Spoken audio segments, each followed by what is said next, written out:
Hello, everyone. Captain Troy Handsome of International Rescue here with Brayleth and Coffee Lich, my players. How are you two doing today? I'm doing great.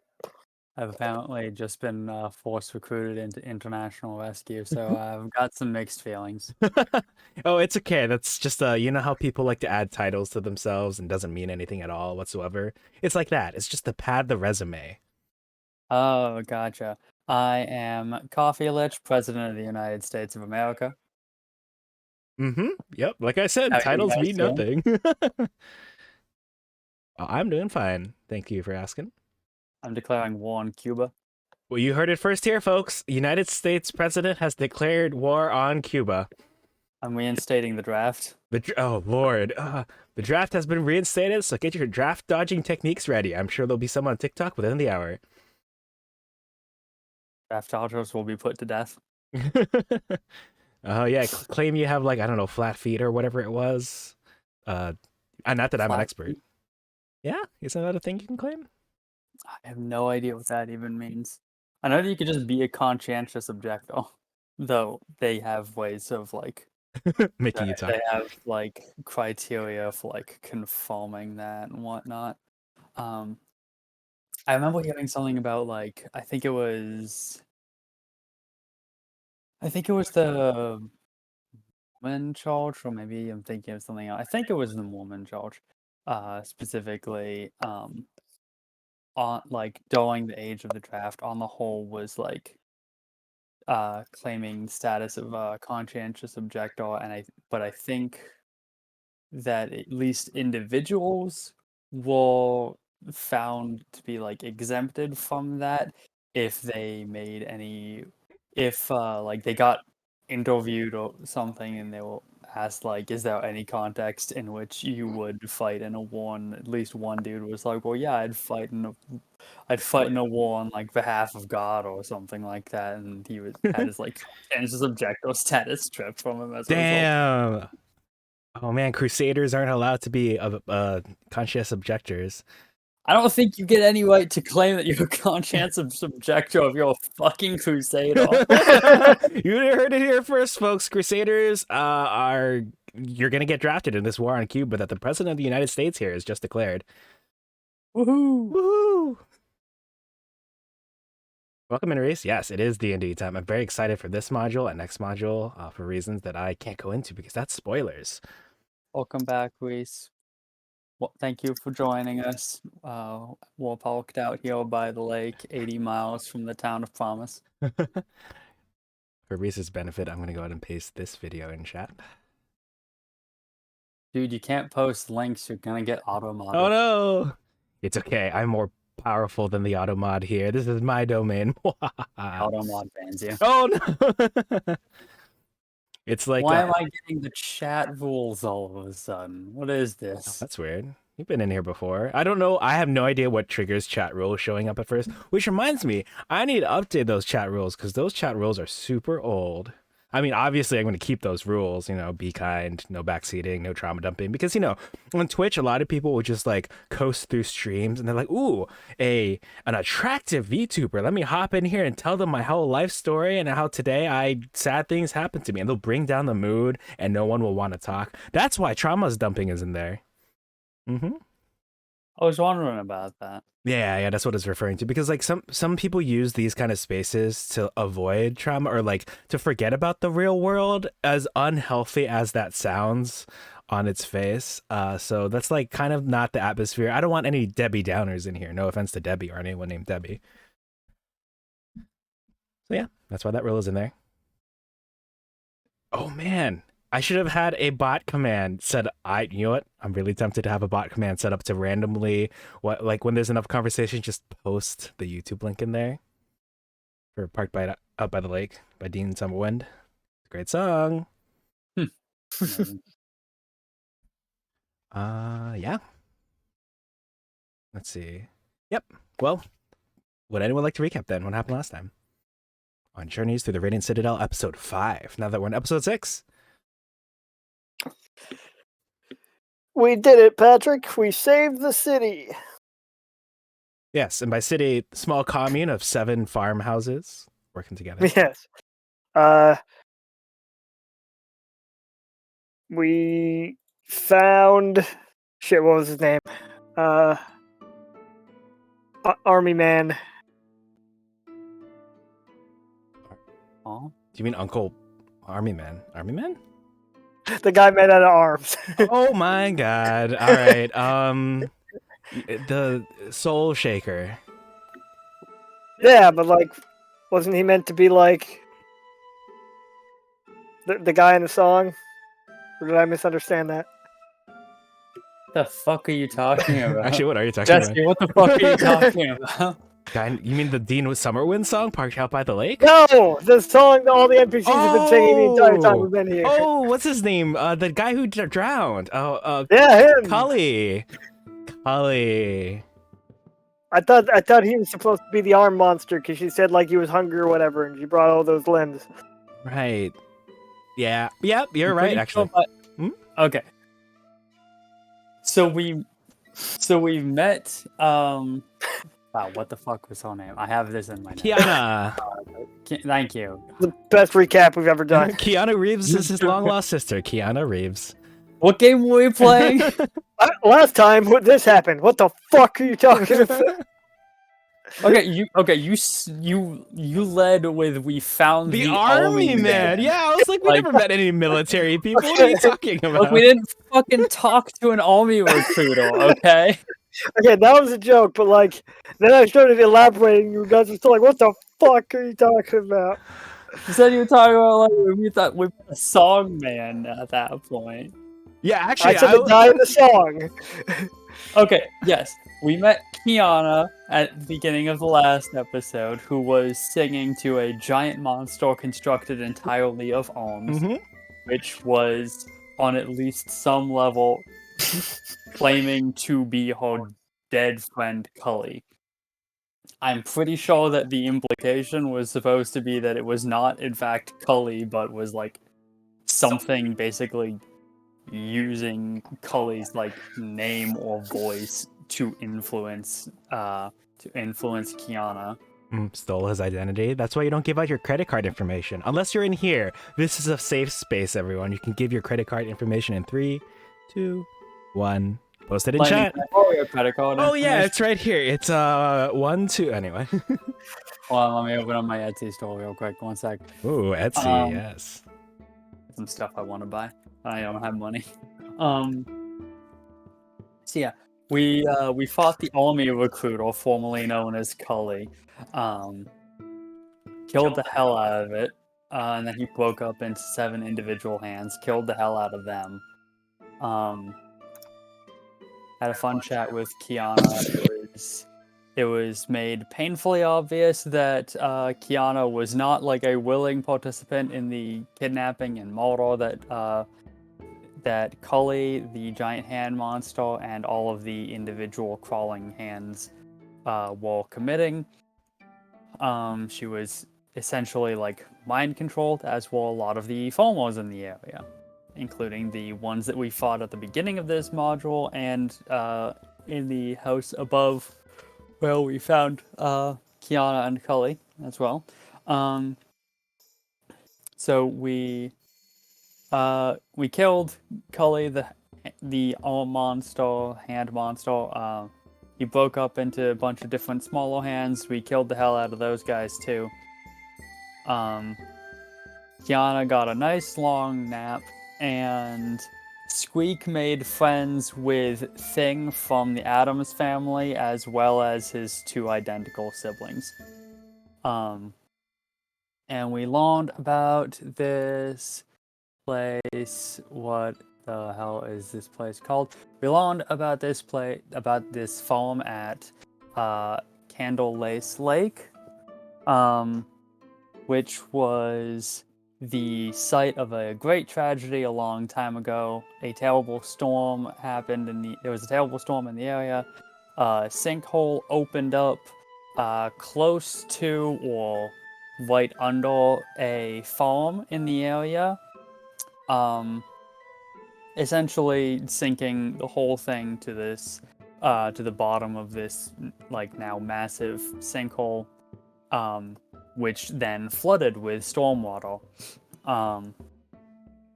which seemingly is the origin story of Candlelace Lake. It was seemingly created during this storm. So my assumption is that the lake as a whole is the sinkhole that the house sunk down into. What was it? The owner of the farm, desperate to keep her family with her, dragged them all back into the house, drowning them all. Yahoo! I mean, Later, when boo. neighbors arrived at the sinkhole's edge, presumably the lake at that point, they found 6 pairs of severed undead hands struggling to escape the muddy water. I am curious if that was if that was like a misunderstanding or like a mistranslation. If it was supposed to be 6 pairs, or if it was just 6 in total. Severed hands. If it's 6 pairs, then there were like theoretically like 12 hands roaming around. I am assuming that the 3 hand friends that we have found are in some way tied to that. Lightning, at least jokingly, implied that was the case last time, but that might have just been a joke. So, I don't know. I am curious about what's going on with that. What's going to end up happening with that. But, yes, Candlelace Lake is also the place where Cully drowned. So, presumably, there is going to be something... so, as a result of that, learning that little bit of fun information, that was what sealed the deal on us coming to Candlelace Lake to see if there was anything that we could, see if there was anything new that we could learn over here, or see if there was anything that we could do to help put these many severed undead hands to rest at last, so they can be with the rest of their dead selves. Yes, we'll find out what happens to this. What happens to everyone now that we're here by the lake? Yep. And that is why we all parked out by the lake, at the lake that we're where we are parked. I will go ahead and remove our D&D underlay.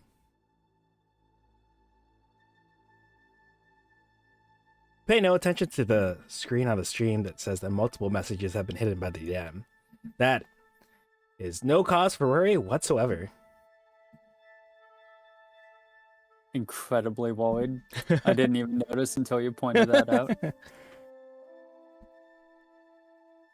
Let me set my book down. But yes, to recap, since a little bit more recap, both Tungsten Ward and Lady Dre are here at the ready. They have no idea what to expect, but they are ready to fight. Okay, so at least one of them is ready to fight to the death. I will neither confirm nor deny any allegations levied against any specific NPC. But you're here, the fog has lifted, at least close to you. But you do see a very ominous looking lake. The field is yours. Lady Dre will now die for us. I just realized something about the art. Yeah. In the X marks the spot logo, image, you see a crow holding a finger, and then in the Soul Shaker art, you see a crow being attacked by hands. Let me see if I can pull up the Soul Shaker art for people. It's the circle of life. Cue, well, if I weren't about to get copyrighted, cue the Circle of Life.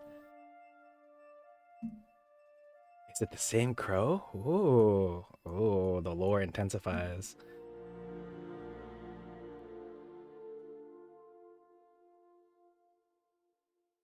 Right, but take it away. Feel free to step forward if you would like, or not. You can just turn around. You did technically level up, so... and you're not getting paid for this, as... who was it who pointed out that we're not getting paid for this last time? Squeak. Yeah, Squeak was like, we're not getting paid for this, but then it wasn't Marlo who was like, you know... Sometimes it's good to just do a good deed. Something like that. And Squeak's response was, somewhere along the lines of, "Hey, we got bills to pay." Yeah, good deeds don't pay the bills. What are you talking about? Exactly. Oh, yeah, I got a handy haversack. Yes, basically a bag of holding light, as well as I can imagine it, perhaps, or So we said we leveled up. We're supposed to be level 6 specifically, correct? yes, that's correct. Okay, cool. Need to make sure that I was where I'm supposed to be.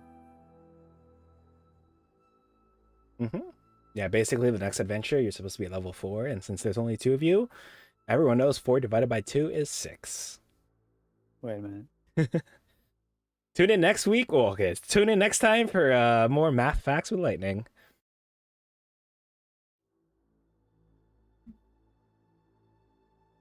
But yes, the water is tranquil. I would say peaceful, but I don't think that's the correct word. The water is motionless, still, Right. lifeless. I gotta- What's up? I got to roll on the mutation table. Oh, right. Let's see what you get. 3. Which I think is bludgeoning. Let's see. Oh, yeah. Yep. Bludgeoning. That reminds me, I have a fun fact to show everyone. I was looking up, for no reason at all, I was looking up crawling claws, and then there's this picture that I'm going to put on screen of some guy getting attacked by crawling claws. Sure does suck to be him, but there's something about the way like the other claws like crawling up his leg. It's like, oh my, spicy art right here. So I'm gonna get you. This is someone's this is someone's kink awakening. This is someone's kink, actually. Not that we You kink. realize that you are quite possibly going to awaken something for someone by having it on your stream, right? Well, if you do get awakened to this, you're welcome. Don't bring it up to me, but you're welcome. Just thank me silently. I Don't want make this my problem, but to see a version of that like man's life picture where the guy's like fighting off the crabs. Oh, but he's yeah! fighting off the hands. I love the the picture. version of that that's just like talking about like playing an MMORPG and it's just like level 1 and it's that picture where he's just fighting off when he's just fighting off like standard red crabs holding a stick, and then it's like MMOs at like level 80 and you're just fighting purple versions of the same crabs. I love and he's that. got like a funny hat and this stick is now like a staff. Yeah, it's incredibly accurate. I love it. Also, I am going to keep this picture up a little bit, not to awaken anything in anyone, but just because I notice it's, how do I phrase this? I think it might be better for Twitch traction if I keep this up for a little while until we actually start rolling. It's not for me, I swear. I will be completely honest with what I'm into. And this is not that. I'm gonna just start sending you like hand fed shit on DMs. So how do I phrase this? God, I hate that all of you all are here. So you know how there's been an uptick in theft of art through use of AI? Yep. I have to phrase it like that in case anyone here thinks that I'm like an AI apologist. I am not whatsoever. I'm against it. But it has led to an increase of art in circles that I spend a lot of time with and next to. And the thing is, because people who view this kind of art, maybe not excluding myself, will automatically draw our eyes towards the hands to see, okay, this looks like AI art. Is this AI art? Or did someone actually draw this? And I'll look over the hands and I feel like this is the sort of thing that will start like a trend in people where they're like, oh man, she has nice hands. Oh, look at that. Like I like, not only is this gonna awaken something in someone, this picture, but AI in general, I think, is on track for that. So you heard it here first, folks. Not only is the president of the United States declaring war on Cuba as of this stream, but I'm predicting there's gonna be an uptick in people who are into hands.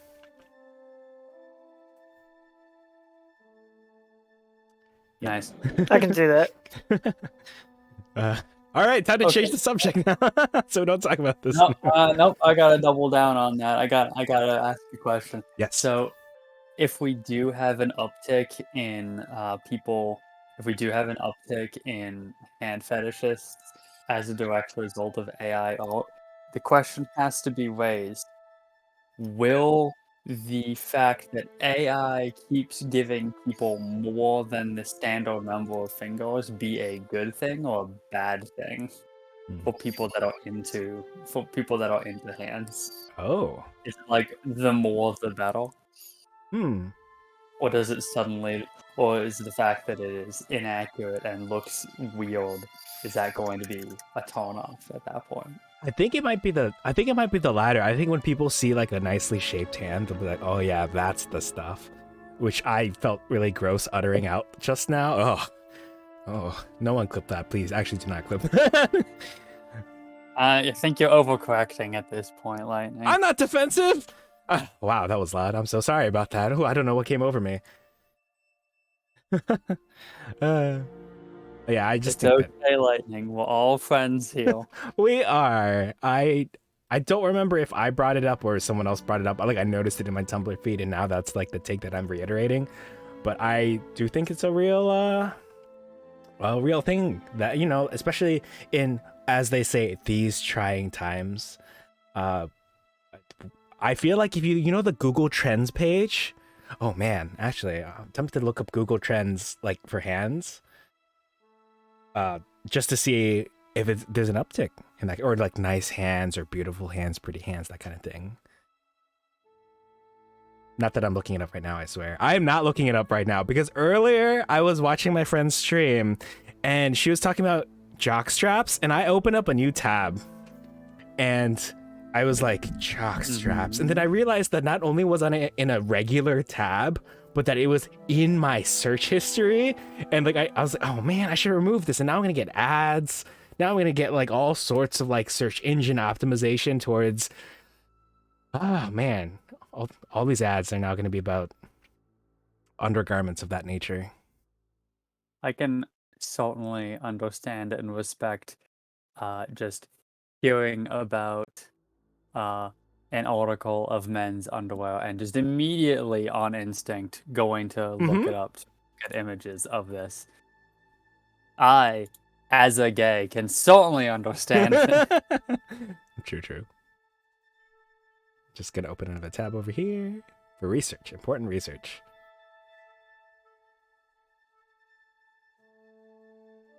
All right, I think that's enough catering to the kinksters.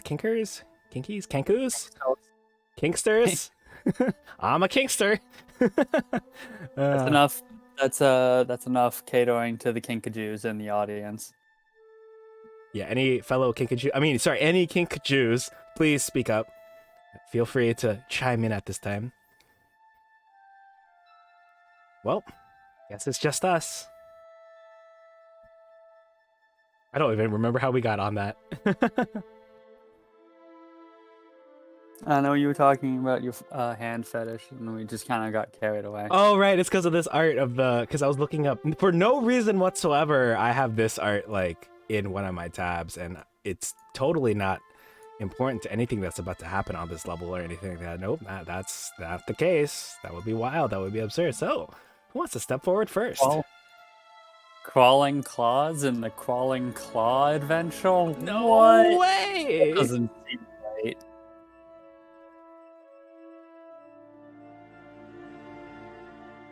Yeah. I want to one of these days learn that this entire adventure was legitimately just written by someone with a hand kink. Be a really funny piece of trivia to learn. It was Braylif, right, who pointed out that there was the diverse writing squad working on this particular like book in general. So I thought it was you that pointed that out initially. Oh, it might have been me. I have terrible memory. That's why I don't do the recaps. But it would be interesting. So, it wasn't me. I know that.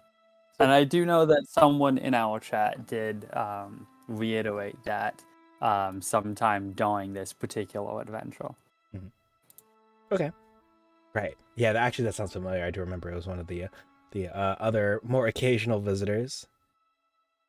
I just think it's funny that diversity probably includes people who are super into hands. It's like, yeah, we have all sorts of people here. You know, we had like a Filipino on the writing team. We have a Vietnamese person, or sorry, a Thailand person on the writing team. Someone from Central America, someone who's super into hands. You know, all sorts of diversity on here. And fun fact, lightning is 4 of those people.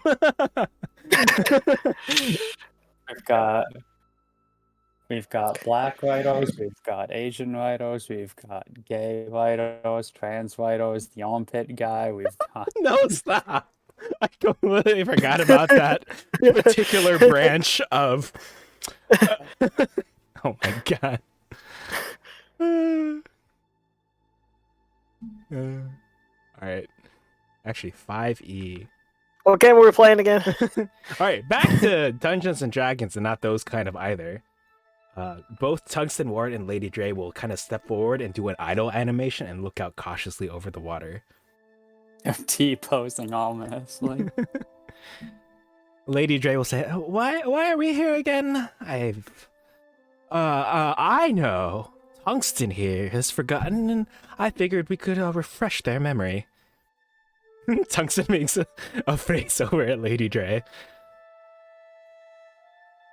Well, this is where Cully died, and Cully was somehow tied to the giant undead hand monster thing that we fought. What was yesterday at this point? We've had a long rest, right? So it would be yesterday. Yes, I think so. Yeah.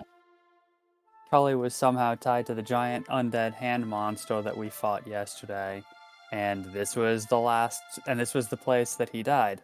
And then after that, we learned about the terrible tragedy that happened with the farmhouse here, that very coincidentally was followed by reports of severed undead hands in the immediate vicinity. So this place is definitely tied to whatever has been going on in this area. So we figured it might be a good idea to come investigate this place, see what's going on here. Maybe we can try to find something to fix this problem. Right, Lady Dre will say. Oh, let's hope we find that something before that something finds us.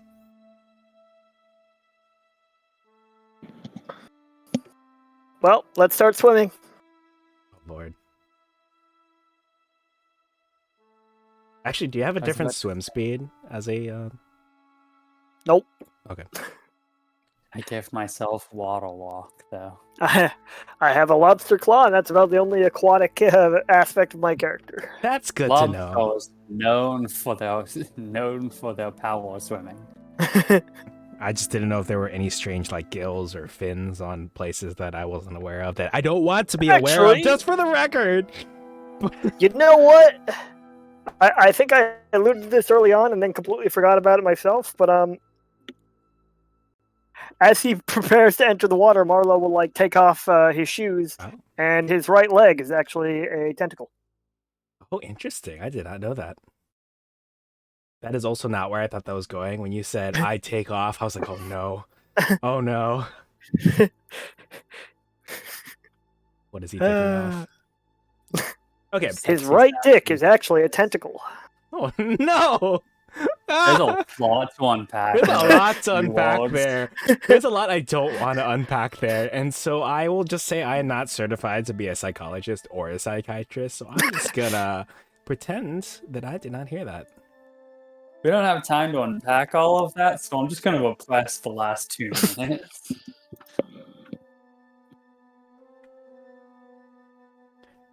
Okay, but you are stepping towards...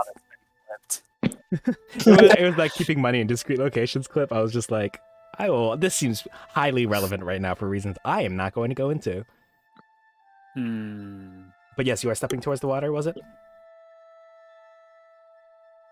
Surely there's gotta be a way for us to investigate the lake without just swimming into the almost certainly hand-infested lake. Yeah, you might be right. Wouldn't want to upset the wands. What? The water hands. I was about to have Tungsten chime in with or that particular wands for answer. short. Perhaps I should stick to the pros there, Marlo. Tungsten will call out from the side. And I'll stick with the cons. The cons. I'm gonna ban you from this channel. That took me way longer than it should have. Actually, I could just. I agree. It even worked. I'm a rogue. I pull off cons. All right. Actually, I'm just gonna time you out. Dude, that's a good like team name. If me and Tungsten were on a team, pros and cons. Okay, actually, that is kind of cute. I'm still gonna retain this timeout on you for the next 20 seconds at this point. All right, well, I'm unfollowing. Actually, I found out someone did unfollow me recently. You know who you are. Just kidding. They wouldn't be in here anyway. You can tell because the followers goal up there, I think it doesn't match with, let me check my channel. I also, not to be neurodivergent on main, but I also keep a track of. Wow, I'm sorry. This makes me sound like I just like to keep track of who follows me with like a note next to them, like, oh, this person followed me after this event or that event, like that. Not because I'm like, ooh, this person followed me, so I'm gonna follow them. Not in a weird way. It's just so I can remember, like, oh, well, I gotta thank this person. Or they came in. I was like, oh yeah, we can talk about this again, like that kind of thing. Just to help with that. Not for any weird reasons, but then I did scroll through and found that, oh, wait a minute, there should be someone in the order because Twitch shows you your followers in order. So I'm like, I think I know who's missing. So that's all. But yeah, you don't have to unfollow me because now you're not timed out anymore. Now you can speak and chat freely. Quick post lightning social security number. Okay, so genuinely, how are we supposed to progress here? We're standing at the very edge of a lake, zooming the map all the way out. Oh. It does not look like there's any way to progress. Oh, sorry. And the only boats on the map are shadowed. It's okay. Now that I see that Marlo has moved over there, I'm actually gonna call for where is it? This. Oh, I see. You know what? No, No, you can move. You can move. I'm actually gonna move the NPCs because they probably would have followed too. So I'm gonna park them right here. If you want to move Squeak as well. Yeah, sure. I'll put it right there.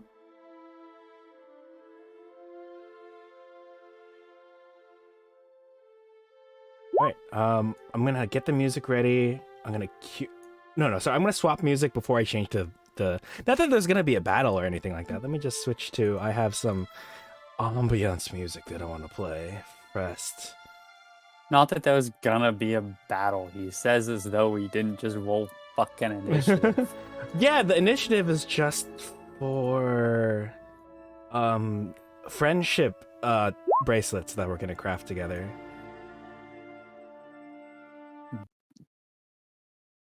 Not even social, like, opposed skill check sort of scenarios call for initiative. It's just combat.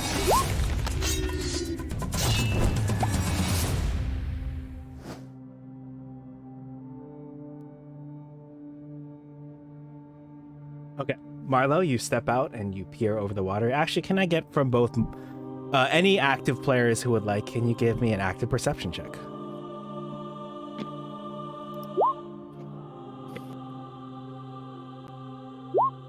Well, that's the exact same as my passive perception. Okay.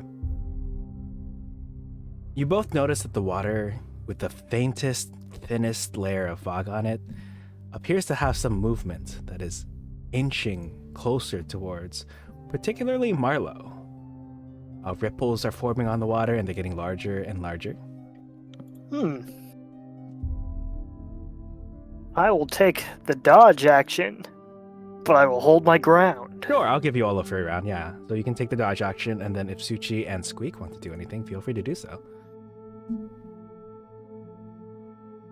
So I was watching the clip. What did you say again?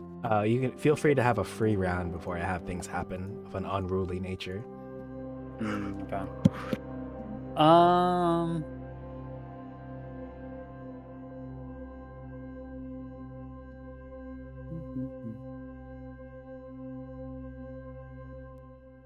I think I'll have Squeak move over here. And I think I will just I don't know. At this point I think I'm not sure if it would. So Suchi did also see the something in the water moving towards Marlowe, correct? Yes. Yeah, you both did. So I guess I will hold an action to attack something if it seems worth doing. I'll ready up a cantrip to cast as an attack if something hostile jumps out. Okay. Sounds good to me. All right, so we have a dodge and we have a cantrip ready to cast. Let me go ahead and get this music swapped out and we'll get started.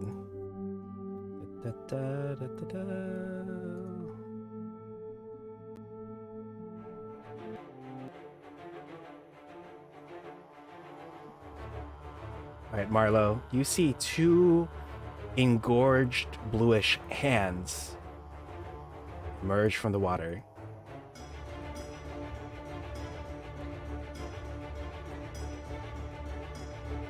They seem to be sticking out of some sort of shell or mollusk situation. You also hear, as these hands emerge from the water, something strange echoing in your mind, and one of the voices says, "Grandma, why are you doing this?" The other voice says, "Grandma, no!" And this aquatic crawling claw is going to make its way over to Marlo. Since did emerge, I'm sorry, Suchi, is your cantrip ranged? Yes. All right. Now that this one probably would have emerged out of the water first. Technically, it's just acting first. The one second from the right. Sorry, let me adjust the camera. Yep, that one right there. If you would like to hit it with something. Okay. I will attack it with Ray of Frost. It's an 18 hit. An 18, I believe, will hit. Let me just double check. It does hit. Yes. Ooh, that's 12 cold damage. Oh my gosh. Okay, you instantly obliterate that hand. Like it solidifies into a block of ice and kind of like crumbles into pieces as it sinks into the ground. All right. Suchi flicks his wrist over towards the and calls out, "Ray of Frost!" And a beam of cold blue light blasts out. I guess instantly freezing and or shadowing the hand. Yay, casters.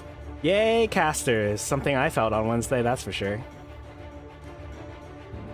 Okay, with that turn over, Marlo, you'll actually see some rippling in the water happening about, let's say, let me measure this out real quick.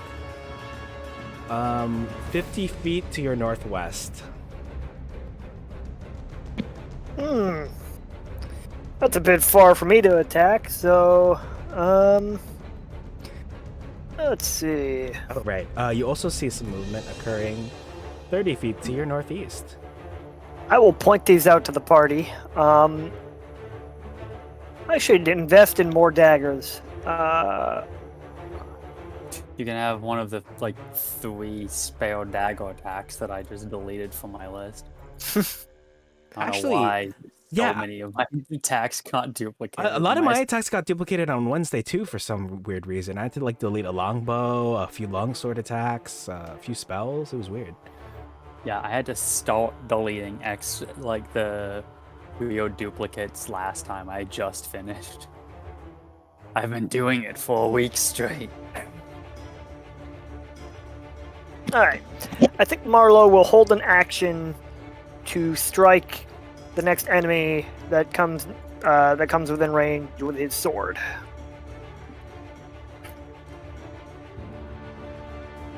Okay, I'll let you hold that action. I forgot to add their initiative, so I'm actually going to throw them in right now.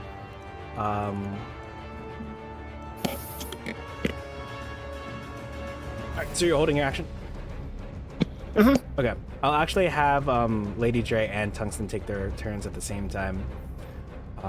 Since I forgot Lady Dre's turn, he is going to... What is the range on a longbow again, if y'all... 150. Fucking long enough. 400.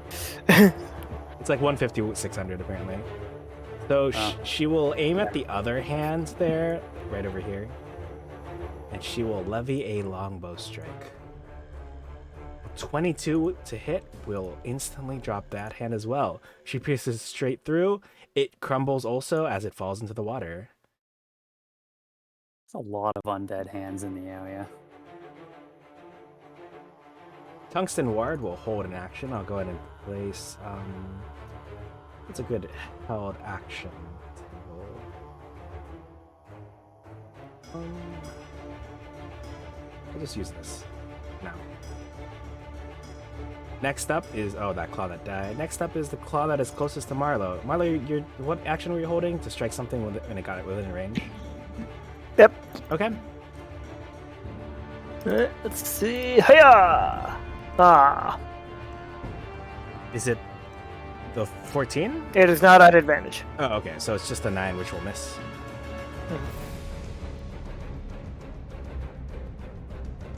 It will attempt to strike you with something fun. It's gonna drag me into the water. Now, don't spoil things for the audience.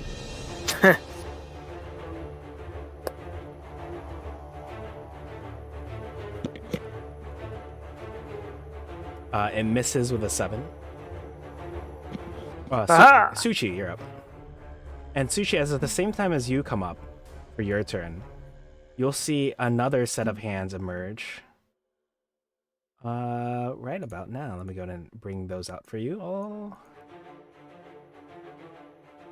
When these hands emerge, you see 3 of them. You'll hear 2 more voices. One of them says, "Mother, stop!" And the other voice says, "Please, let us go." Just normal Well, things hands say. Go ahead. Just goalie things.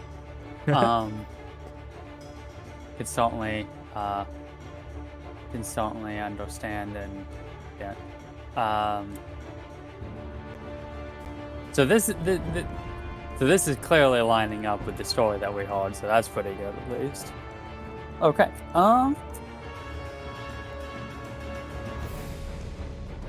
Man, when do I get more cantrips? I want more cantrips. Right? Cantrips are so good. Yeah. I don't want to waste spell slots on these guys, really. Like, I have a good amount, but you never have enough, you know? Yeah, I'll just do another Ray of Frost on...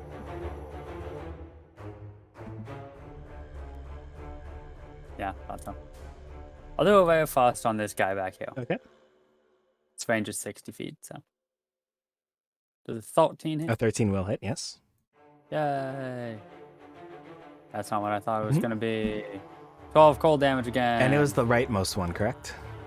Yeah, that one. All right, I'll go ahead and again, it freezes into a block of ice, but crumbles into very smaller chunks of ice and sinks to the lake floor. Sorry for accidentally posting the fucking spell description. No, I do that all the time. It's fine. I'm trying out dark mode again, and it like highlights the show spell description option, which is like just grayed out very lightly in light mode, but in dark mode it's like highlighted. So I just kind of clicked on it on accident. I was like, wait, am I supposed to click show spell description or Ray of Frost for damage? Yeah. And with my bonus action, I will have Squeak go here, which I think puts her in range of this one. Yep. All right. Good. And she is going to cast Magical Sparks on that one. 26.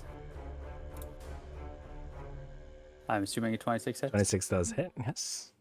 That is 6 force damage to that one. That is enough to drop that one as well.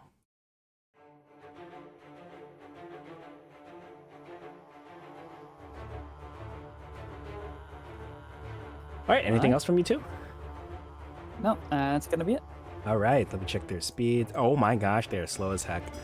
Next up is this aquatic crawling claw over here. We'll go 5, 10, 15, 20, kind of line up over here. Next up is the claw up here. We'll go 5, 10, 15, 20. Oh, They'll both take the dash action, actually. They'll go 5, 10, 15, and 5, 10, 15. And kind of line up right here and hiss at you all threateningly, if they could even hiss at all. Intimidate. I mean, if they can fucking talk, why can't they hiss? That's a good question. I will not answer right now. Did these two just pop up, or were they here a while? Which of the two that are right here next to y'all? Yeah. I think they just popped up. Did they say anything when they popped up? Yeah, I said, mother, stop and please let us go. Oh, I thought that was...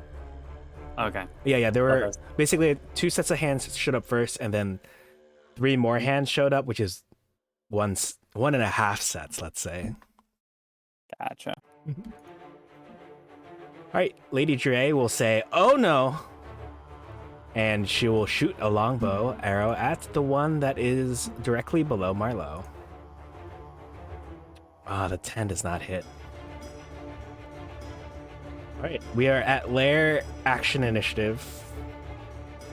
Wait, what? Or- This thing... This lake has layer actions? Huh? Damn. It is a lair. Evidently.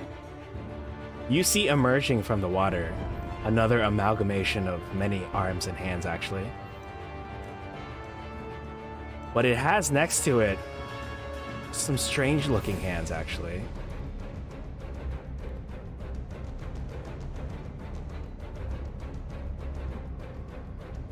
It is a little disappointing that they didn't create unique art for an aquatic soul shaker.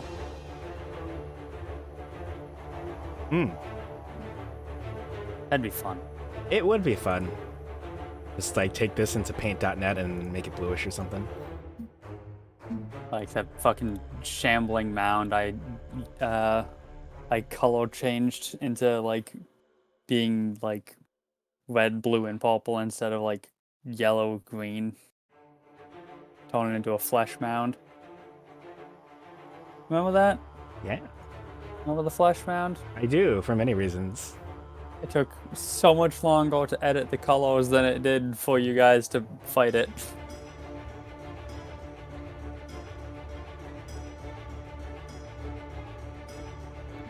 Yeah, I really Where's want to Walter? run Death House for y'all. Yeah. I really want to be part of the party that gets to explore the Death House. It'll be hard to not metagame, because I have run it like 3 times, so Don't Like- worry, I feel like I've made like- sufficient adjustments to it. yeah. That's good, that's good. All right, the creature will wade/hover through the water. Go 5, 10. And it will attempt a crushing grasp on Marlowe. 13, I believe, misses. It does miss. Marlowe just slips out of the way, Oh man, I was hoping. nearly you should- falling into the water. Here, let me add the nameplate here so y'all can see. Soul Drowner this time. Next Could up, be. one of the hands is gonna fly over here and go 5, 10, 15.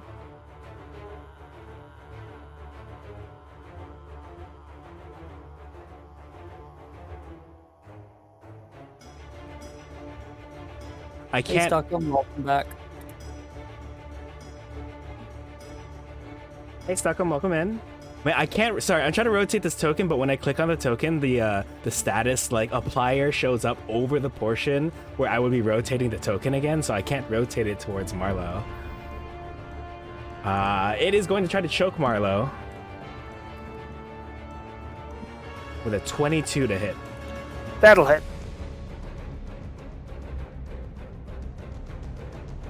Vesselless Grasp. Very interesting. All right, looks like it actually doesn't deal damage. Let me just slide it in over here.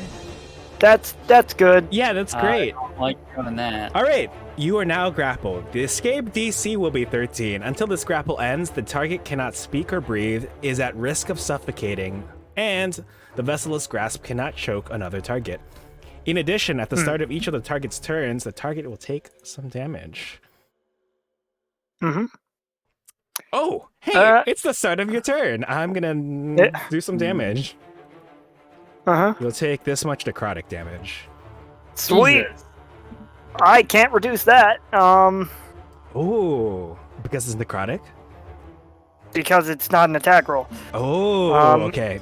You might notice I'm writing stuff down. Pay no attention. I'm just working on fan fiction.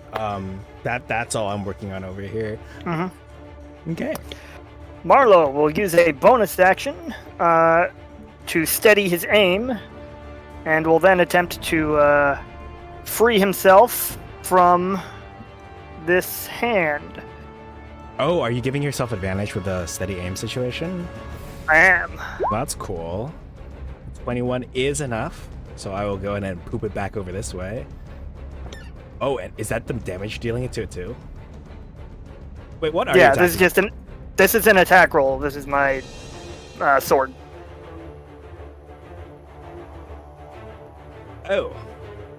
So you're canceling out the disadvantage from being... No, because you're being grappled. Okay, it's just...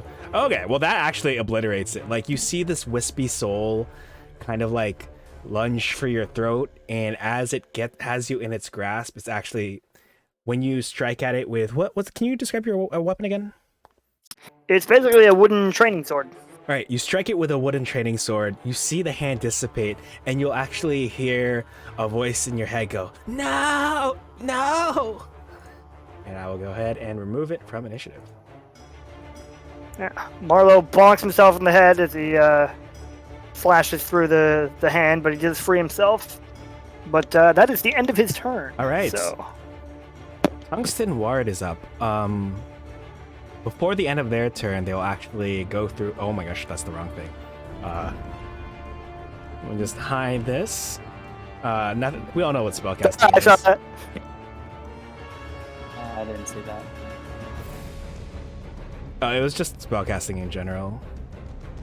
Sure. All right, so before Tungsten's turn is up, Tungsten will actually cast Bless at first level on Marlowe, which I'll indicate with blue.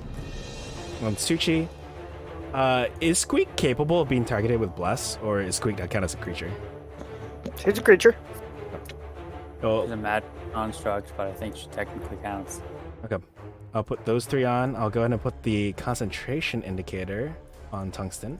Tungsten will actually go ahead and go 5, 10, 15, and attempt to strike this aquatic crawling claw with a club. All right, and with the... Oh, because it's at advantage, we have our first nat 20 of the night.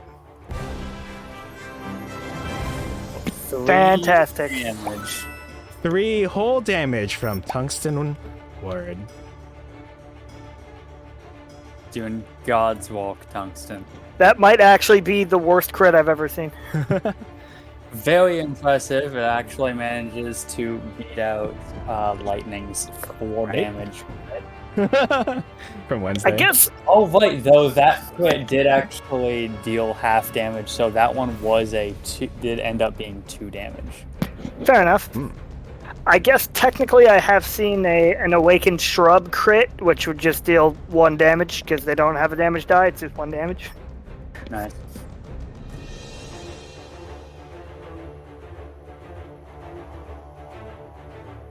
Alright, this Vesselous Grasp will move over and will attempt to strike Tungsten. A move that I will regret very soon, I'm sure.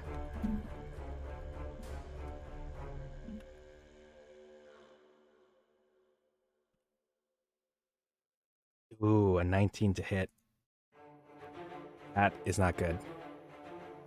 Tungsten is now grappled, but does not take damage from that. I will go ahead and put this indicator on Tungsten. Next up is the Aquatic Claw directly to Marlowe's north. It is going to attempt to strike you with its attack, named aptly Drown. A 22 to hit. Yeah, it's.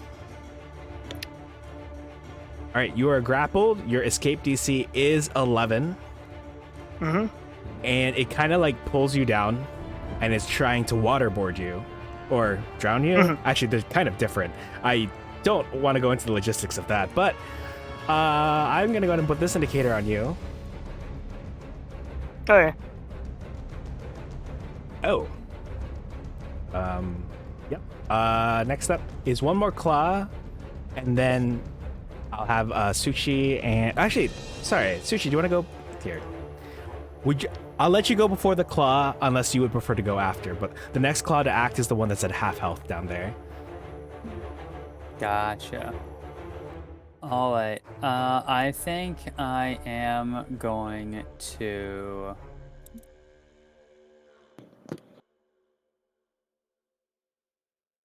I'm gonna use Magic Missile at first level. Ooh. Okay.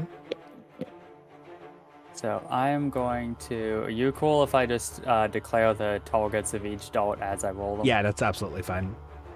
Okay. I'm going to attack the hand at half health first. Okay. All right, that's enough to drop it. That's what I was hoping for. I'm gonna attack the vesselless grasp with the second dart, Okay. I'll apply that. and I'm gonna attack the vesselless dart with the third dart as well. All right, I'll apply that as well. Still has a good grasp on tungsten, unfortunately. Unfortunate. All right. And okay.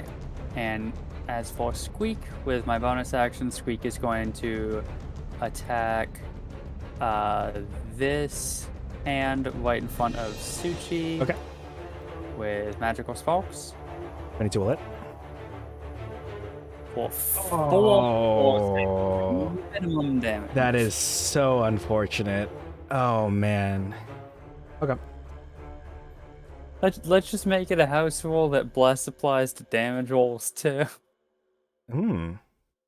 That would make it so fucking powerful. It's already so good. Don't worry about that. All right. Anything else from you two? That is going to be the end of my turn. All right. I'll queue up this next claws move. But yes, again, welcome in, Stuckum. How did your stream go? This claw is gonna move around this way, triggering an attack of opportunity from Marlo. Sure. Let's say, hiya! All right. I wouldn't actually have a sneak attack, but I don't think it matters. All right. That is actually enough to drop it before it even makes it around. Woohoo! He whips it. He lashes out with his tentacle leg and kicks it back into the water. Nice. All right. It makes a nice, satisfying plop. At the same Love that. time, Lady Dre knocks another arrow and strikes the Vesselous Grasp with an 8. Dropping it below a quarter health. She'll say, "Hang in there, Tungsten." Next up is the Soul Drowner, which is going to move 5, 10, 15, 20. It's trying to make its way over towards Suchi. But Marlo, you hear a voice saying, "Get off my land!" And the Soul Drowner will attempt to attack you with a crushing grasp. That'll hit. Though I'll have that with Uncanny Dodge. Okay. Oh wait, and I have resistance to bludgeoning damage. Oh. Wait, is there other damage you took earlier this time around? What was that? Did you take bludgeoning damage earlier this battle too? I don't believe so. I believe it was necrotic damage. Okay. Well then, thanks for applying the 3. I will go ahead and, I guess, you are now grappled again? Yeah, you can be grappled by multiple creatures. All right. I'm going to put this indicator on you just to indicate that you're also grappled. So basically, this hand is trying to drag you down into the water, and the Soul Drowner is also grabbing at you. You're up. What would you like to do? Alright, so am I just grappled? There's no like other special effects? Yes. You're just grappled. Okay, cool, great. In that case, Marlo will steel himself with steady aim and attempt to go for the Soul Drowner. Hiya! All right, 22 will hit. It's a total of 20 piercing damage. Do you have? Let's see. Can I ask what's triggering sneak attack this time? I believe you. I just want to know what it is. I have advantage because I use steady aim. Ah, okay. All right, so I'll apply that. I've applied it. All right, and that'll be the end of my turn. All right. Well, I'm gonna go ahead and take it to old Tungsten over here, who is currently being choked out by this vesselous grasp. Uh,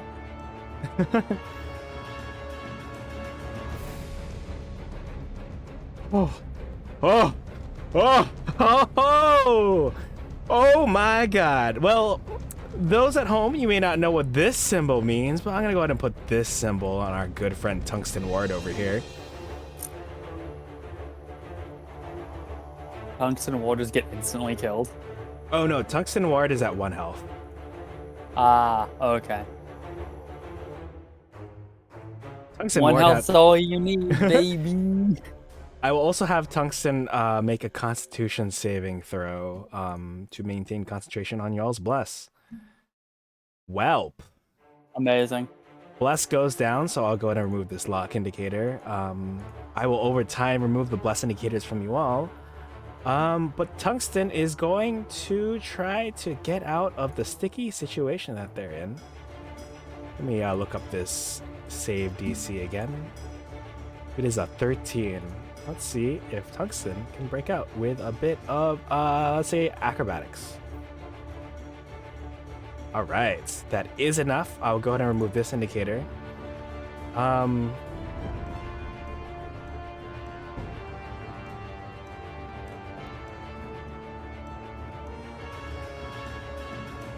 I love that the Vesselist Grasp goes next, so it can just attack again.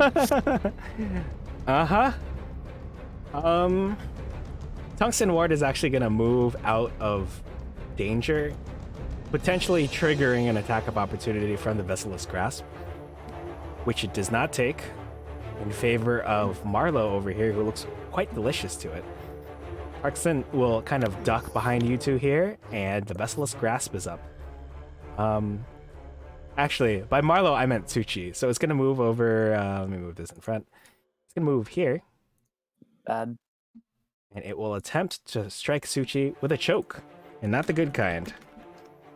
A 7 to hit will miss, at which point the other aquatic claw up here that's trying to drown Marlowe is up.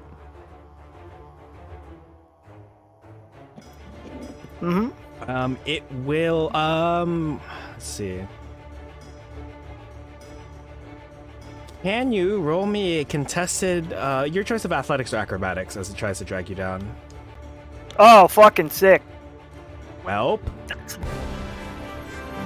Yeah. The aquatic crawling claw, I will award the latest nat 20. And award me the latest nat 1. I'm just gonna. You are now. Your mouth and nose are now covered with water, filling your lungs with salt water as it attempts to pull you under. You are now beginning to suffocate. It also can't grapple another target. Uh-huh. You know the usual. And suffocation means I have like 3 minutes. I have like 2 minutes until I start drowning, right? Whatever my con modifier is. You know, I'm not sure. You're the first player character that I've attempted to drown in Dungeons and Dragons. But I believe you. While I assume you're looking that up, Suchi and Squeak, you're up. Okay.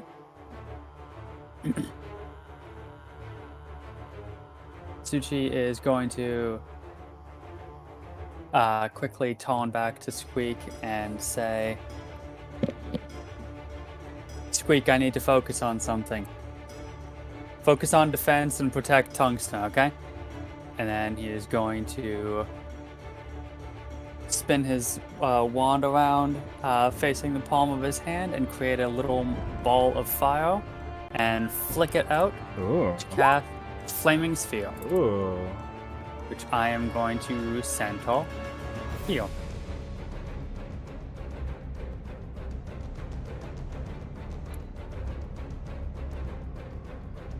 All right. Thank you. I pulled out the flaming spear. I'm gonna go ahead and give you control over this.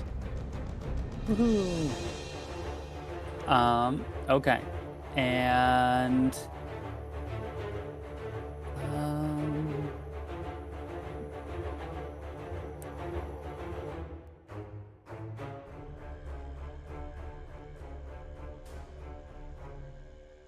yeah. I'll do the smart thing and use my bonus action to I'll use the small thing and use my bonus action to bump it into the Soul Drowner, forcing it to immediately make the dex save to avoid taking the damage. All right. It fails. Yep. Okay, cool. And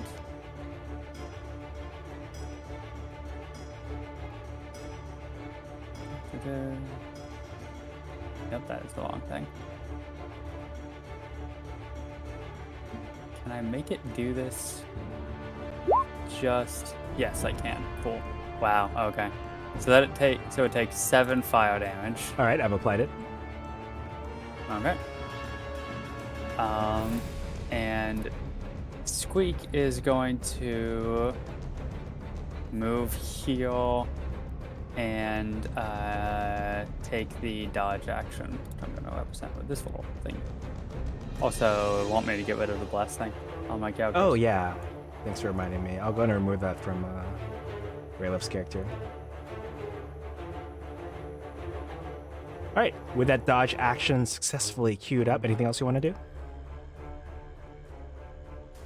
Nope. Nothing else worth doing right now. Okay. Lady Dre will actually move over here. She'll lower her bow and try to strike the hand that has pulled Marlowe into the water. According to my records, that is just enough to strike. It is unfortunately not enough damage as she only lowers it to below half health.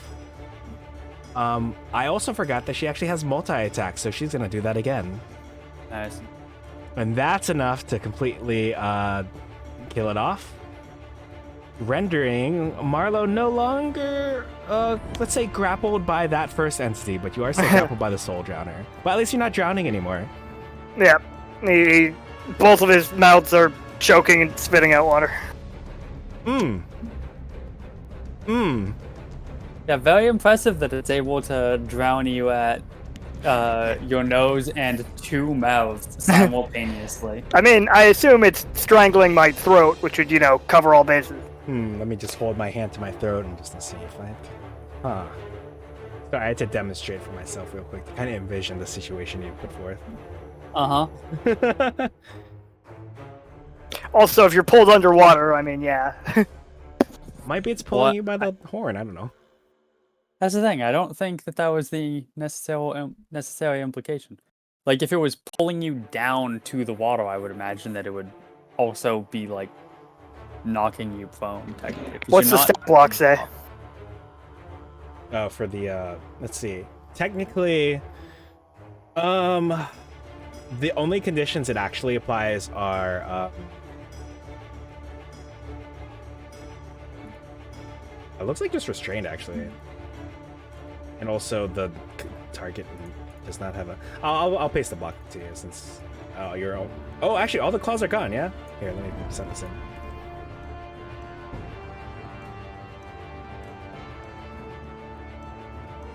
You can decide for yourself.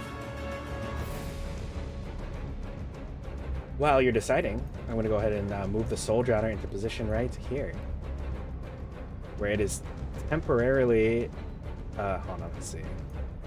You know what? Fine. I'll have it move out of here so it can not, like, overlap the space with that one hand that it has, even though it's, like, its hand.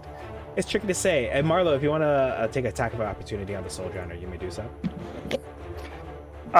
So it's not carrying me with it? Oh. It will carry you with it. Thanks for reminding me. It will try to strike, Marlo. Let's actually look. I'm so sorry. Bring it on! Oh! Why did it move closer to Sushi? Alright, well, I need you to succeed on a DC 14 Constitution saving throw as it uses Consume Vitality on you. which did not show up in this game. Click. Me. Yes, I need you to make the DC 14 con save. Sorry, I'm trying to figure out how to make it show up. Hey. There we go. Well, you do succeed. Why is it? It's set to public. Why is it not?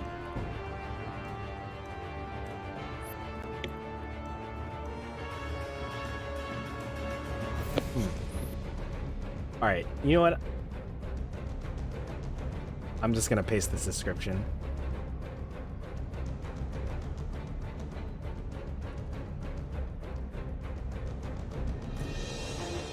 Milo, you're up. All right. Well, Marlowe's just gonna. Well, I no longer need to use steady aim because now there are friends nearby. Though I guess steady aim would still give me advantage. So fuck it, I'll do that. It's not like I'm moving anywhere anyway. And I will attack with. Yeah, I'll keep attacking with my sword. At advantage. Bonus action to steady aim. Hiya! 23 will hit. 23 piercing damage. All right, and with that, I'll go ahead and indicate that is below half health. All right. Let's see. Do I have anything I can use cunning action for? Nope. So that'll be it for me. All right, Tungsten is up and is going to use a particular spell. It is they're going to use Cure Wounds on themselves to heal exactly up to full. And Tungsten will move 5, 10, 15, 20, 25 next to Lady Dre. The Vessel's grasp between you both is up and is going to attempt to choke Asuchi.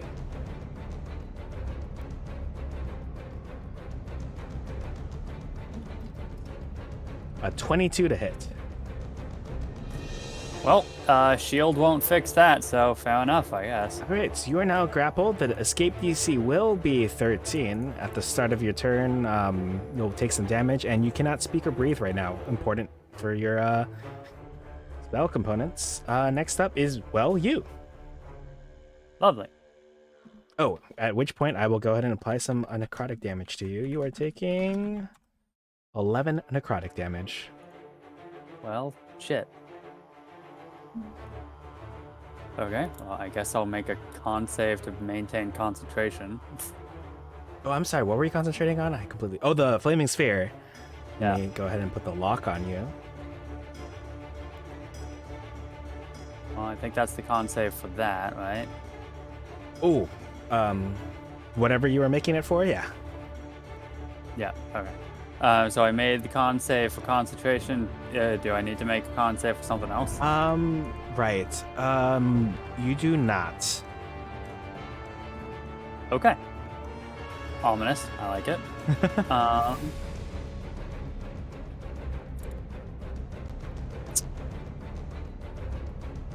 Can't speak.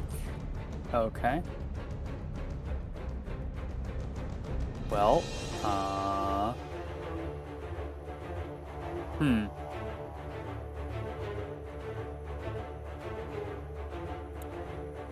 Unfortunate. Well, no spell casts for me, I guess.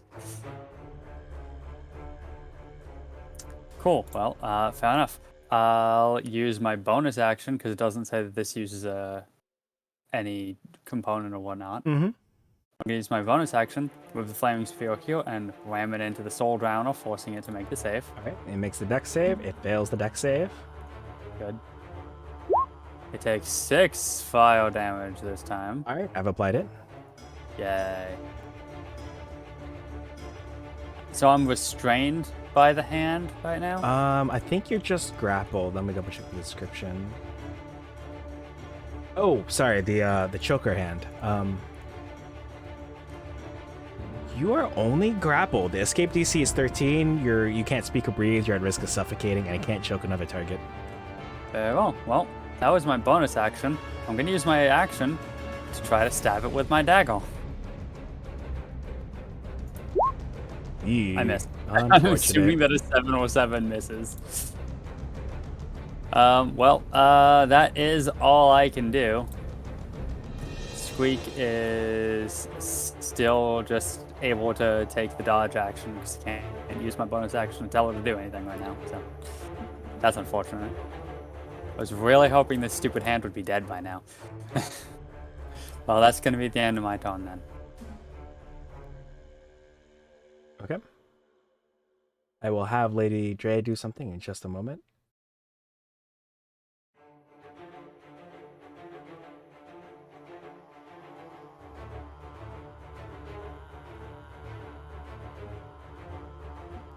Alright. Sorry, there wasn't anything else, right? Before I have her try to shoot the soul drowner? Correct.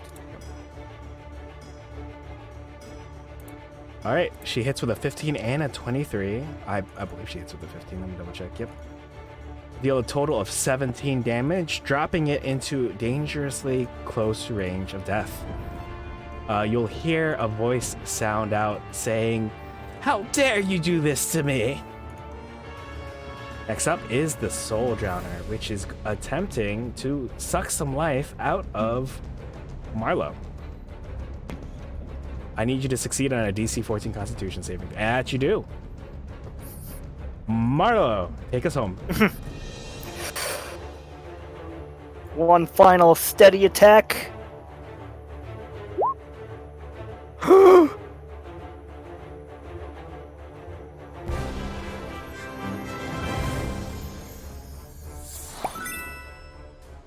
Oh my gosh, how much is this total? 31 damage? Something like that. Can you describe the final blow? Marlo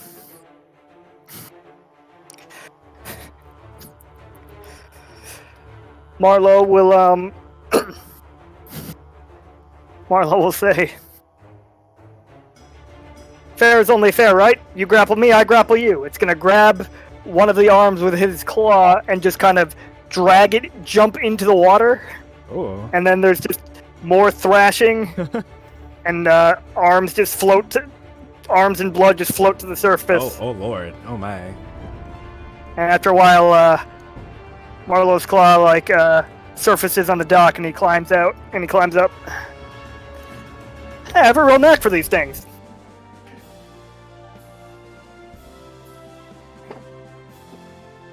To my knowledge, we still haven't killed the Vesselist Grasp. Oh my gosh. I didn't see it behind the thing. I'm so sorry. Let me just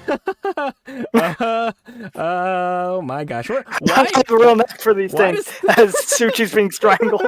Why does this always happen to me on Fridays? Jeez. I didn't see that. Oh Lord, I didn't see you there. All right, where is this darn track of is it here? I have like 3 more playlists in here. All right, here we go. I am so sorry about that. All right, let me go ahead and remove the Soul Drowner. You know, I could have just said it was like a whole thing, but what's up? I love how just like that is just like, hell yeah, cinematic climactic finish. We still have 1 minion left, actually.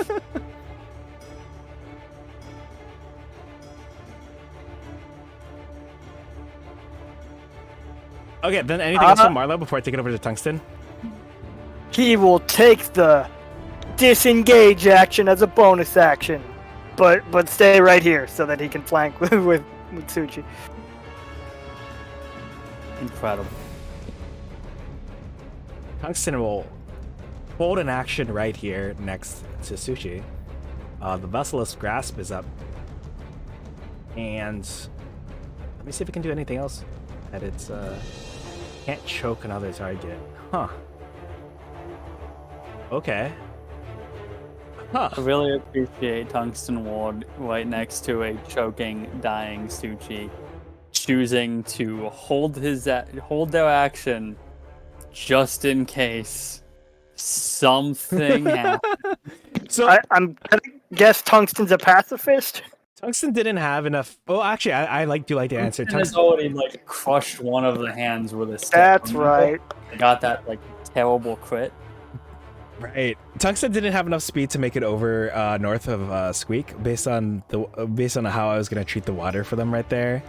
I mean, they got healing spells. Yeah, I'll have them use the action they were gonna hold was more spellcasting, more curate wounds. But oh my gosh, I'll have them use cure wounds now, I guess. About 10. Okay. I was they were holding it to be efficient, you know, like maybe if I over heal, right? It doesn't count. But sorry to say that you are actually going to be taking some damage now that it's the start of your turn. You'll be taking this much necrotic damage. Oh my god. I don't feel bad about guilting you into healing me now. All right, now you can take us home, hopefully. The most fucking anticlimactic. I can't even fucking. Oh yeah, cast spells when you're being choked out. Fine. Well, I can at least do this. I can move the flaming sphere. Let's go. Like 1, 2, 3. 1, 2, 3, 4, 5, 6. Just crash it into this. Crash it into the hand.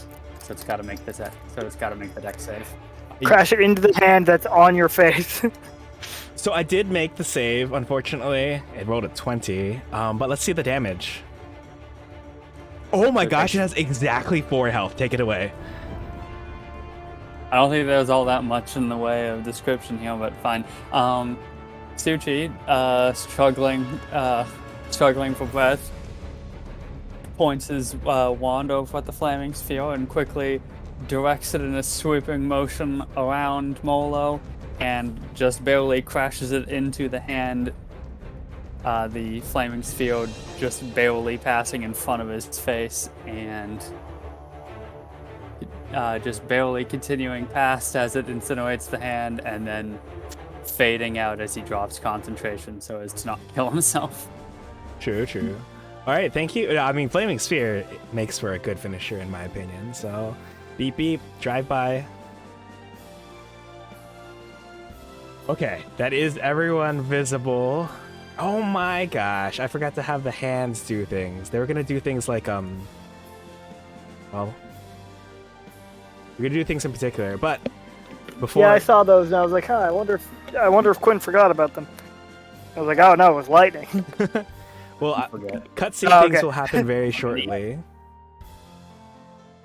Sorry for just completely ruining the climactic finish though. Nope, it's very true. Nah, I mean, I still got it. Yeah, you both got climactic finishes in. You know, we take those. All right, let me cue up some music. Just gotta find the right playlist that it's in. Here we go. I can't believe this one hand just strangling the life out of my character has done like 10 times more damage than anything else in this entire adventure combined. So. It is interesting. I'll paste you all the stat blocks, after session. Let me go ahead and remove some tokens and we'll get started with the cutscene.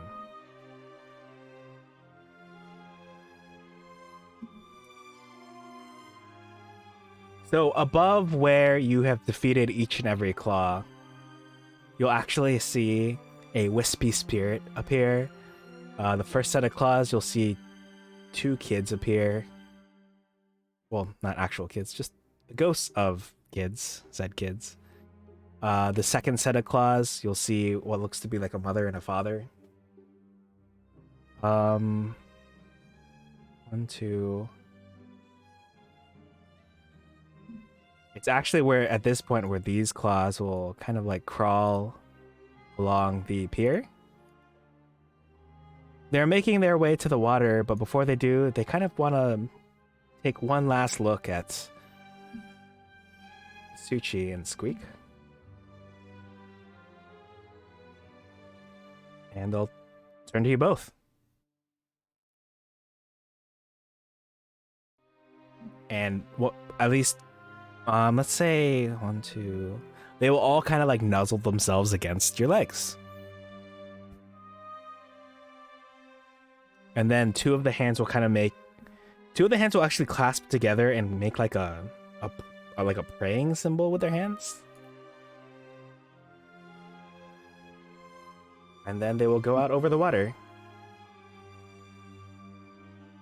and swim over and join some more of the hands that have fallen beneath the waves. I'll go ahead and remove them from the map. And above them, you'll see like one more kid and one more adult ghost pop up above the water, wave at you all. The adult will kind of like clasp their hands together and bow before fading off into nothingness, leaving the final spirit to be revealed. If I count, did I count that right? I think I miscounted, but there is one more spirit to be revealed, and that is you see an elderly lady emerge from where Marlowe had so gloriously defeated the Soul Drowner. And you'll hear in your voices, you'll hear a voice in your head saying, "Thank you for laying us to rest. I didn't think anyone would visit Cradle Lake Lace again, given all the things that had happened. But I thank you all for stepping up and freeing us from our curses."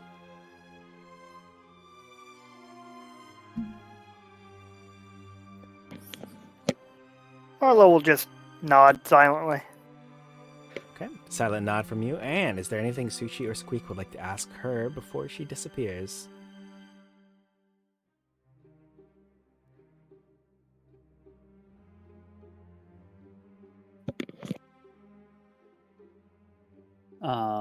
Okay, if not. Squeak will just give a little bow. Suchi will step forward and say, "Are there any others like you?" She'll say, "Not that I know of. I'm pretty sure I can't feel any other lingering influences. I felt lighter yesterday after something had occurred on farms far away, and now I feel lighter than I felt in a long time."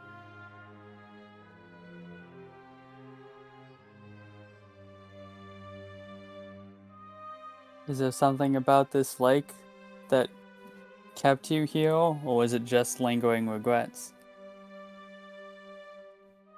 I think it was just lingering regrets, folded over upon itself multiple times over, combining with the regrets of others. It manifested and took on a life of its own, and as Cully died here too, Cully's soul was once the strongest emerging from this lake, and then with Cully out of the picture, I felt alive again for a brief moment. For the brief of moments just now, but it's not real life. I feel that as I fade. May you rest in peace. She smiles and she disappears into the fog hovering above the lake.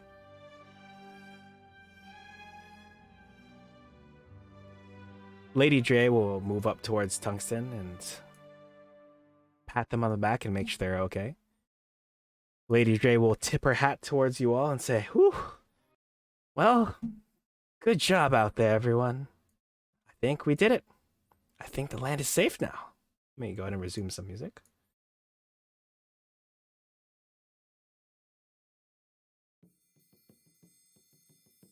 It's all well and good to regret your misdeeds, but maybe just don't drown your family in the first place. There's an idea. Suchi bitterly says as the last ghost fades out. Mm-hmm. That's valid.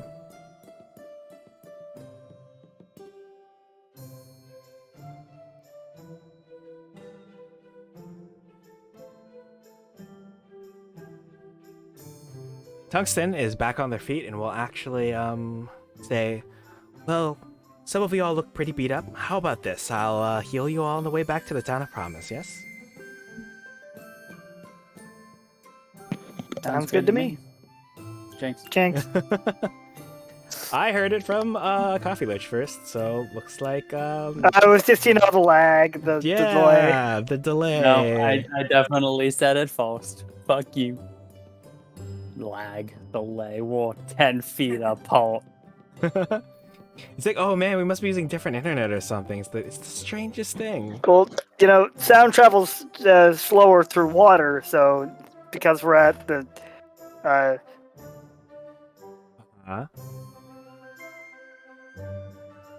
Right.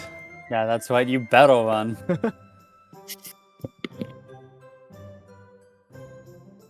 All right, as you all make your way back to the Town of Promise, feel free to restore your health without using any hit dice, thanks to Tungsten Ward. Woohoo. I almost just hit the Yippee. long rest button because it'd be faster, and then I was like, wait. Can't do that.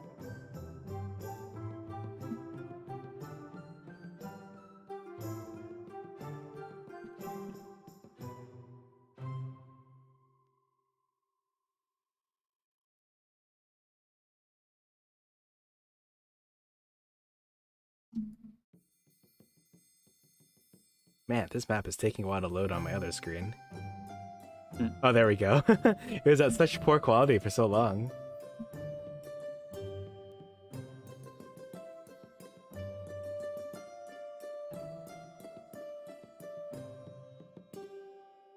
Let me get a good angle since I want to block y'all. Okay. You have made it to the Town of Promise, where people are... oh yeah, I need to have some people celebrating and stuff.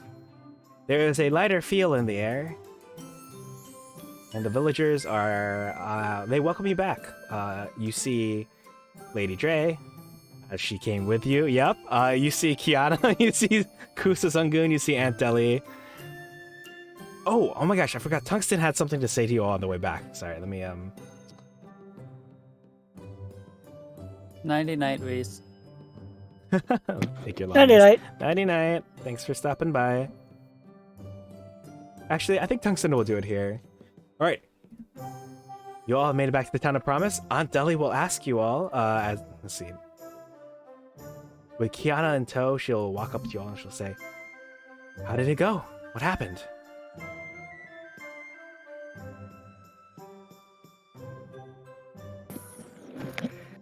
Well, we basically just finished up the remaining half of the tale. Just more hands and more arms of the drowned, I guess.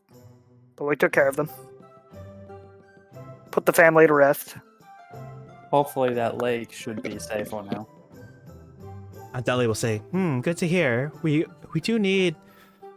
It would be nice to have the lake accessible to everyone again, to play around, to draw from, for our farming, to celebrate next to. It's been a source of pain for our community for quite a while, but perhaps we can move on from that now. Just try to clean it up first. It's kind of in rough shape right now. The camera cuts to the lake where there are like multiple floating hands. It's like entire area that's just like it's just red. Yeah, as Braylev put it, there's blood on the water now apparently, so it's blood everywhere. It's red with blood. Yeah, y'all need to get some sort of like... You'll need to clean it first. There's blood out by the lake by Santa Fe.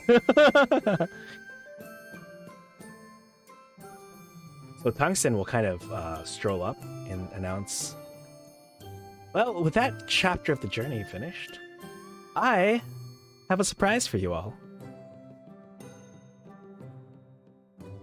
I like surprises.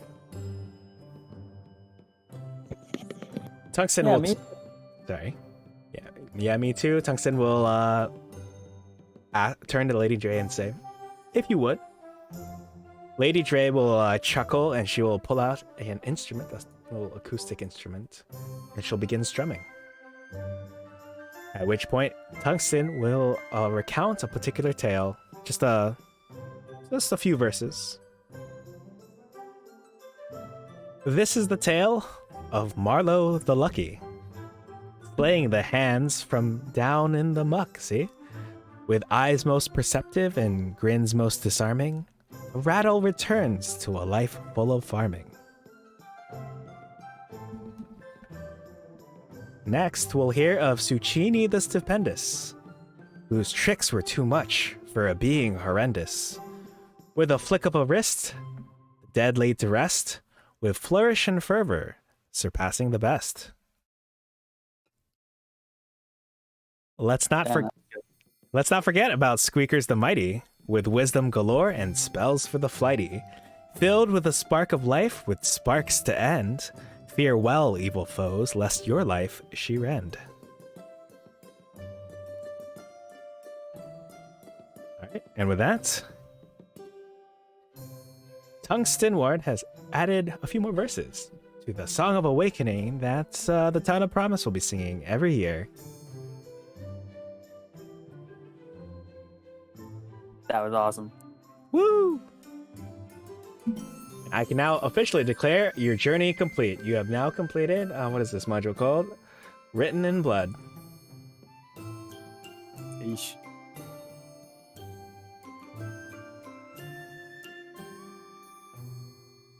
All right, anything you'd like to do before you presumably... Oh, you can rest here in the Town of Promise. You can head straight back towards the Radiant Citadel, Kusa Zungun in tow. You'll actually see an exclamation point above Tungsten Ward in particular.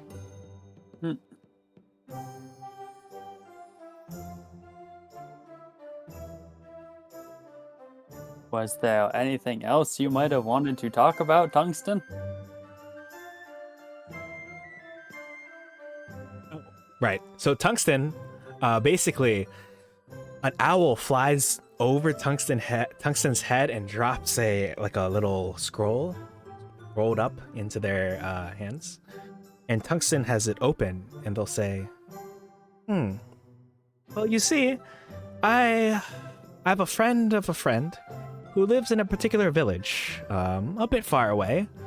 Looks like she's asking for help investigating a wave of strange elements and fiendish attacks plaguing her community. I know something a bit about medicine myself, so I'm interested in heading over that way, but as you could tell, I'm not really the best when it comes to combat, so I was wondering if you all could accompany me as I check out her situation.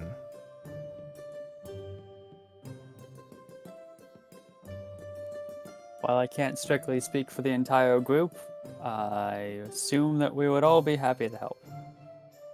Though I would be lying if I did not admit that Squeak would inevitably ask me to request compensation.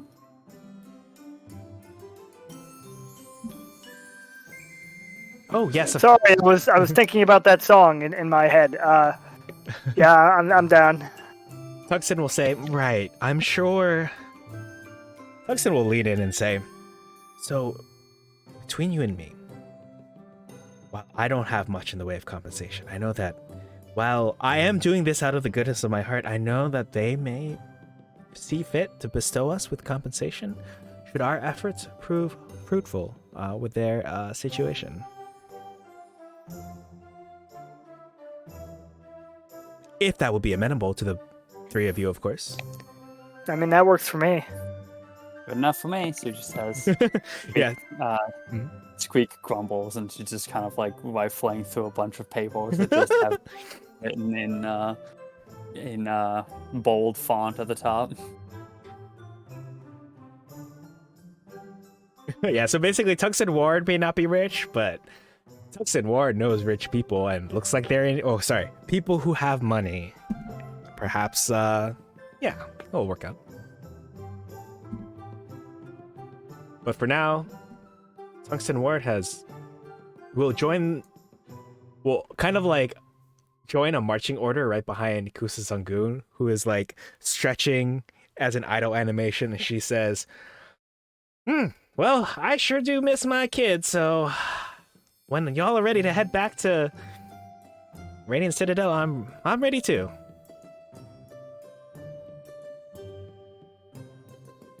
Sounds good to me. I could use some food. I could use some noodles. Tungsten will actually perk up and say, noodles? Oh, are you all heading somewhere with noodles?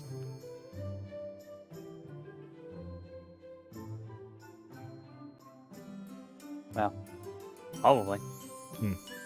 Okusa will actually step in and say, "Hi, yes, you see, these two saved my family business, and I'm most indebted to them, and of course, they are welcome anytime to free food from my establishment. And my establishment is where I'm hoping to go next, so you should try some of Zungun family noodles, famous Zungun noodles made from real.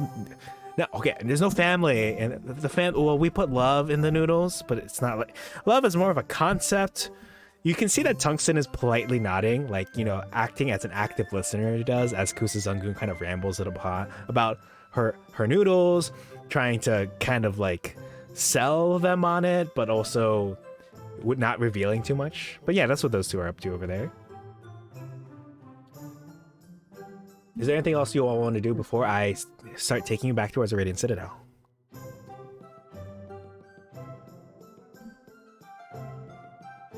I can't think of anything. I think I'm good. Okay. Man, it has been so long. Let me pull up what the Radiant Citadel music is that I use. It is called City of Akan.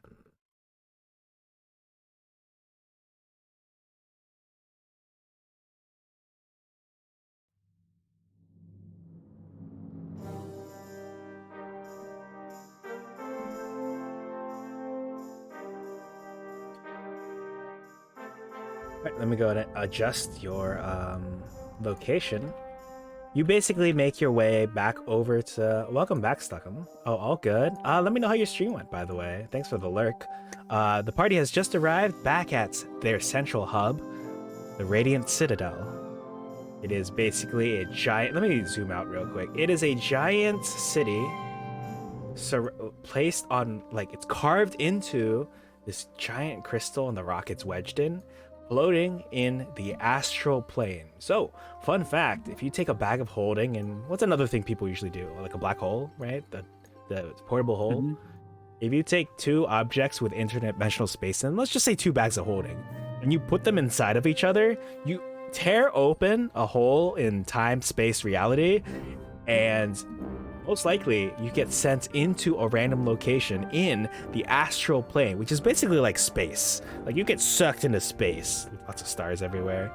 But that's where we are, in a safe portion of said space, in the astral plane, the Radiant Citadel. Basically, the party, kind of describing to you and also to newcomers in chat in general, you enter one of the crystals that technically orbits the Radiant Citadel. It solidifies and floats up into the air. You see the space around you.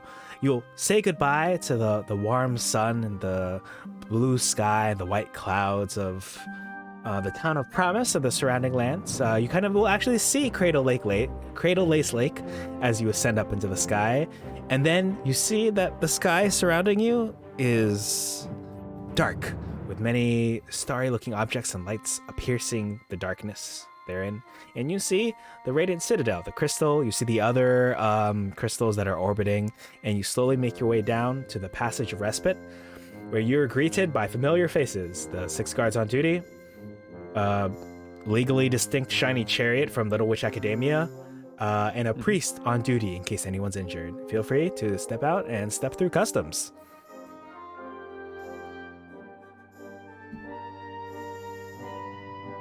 And glad to hear that stream was good. Yep. I'll step through customs.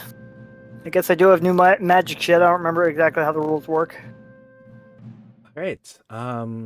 Shiny Chariot will kind of greet you, and she'll say, "Welcome back. Anything to declare?"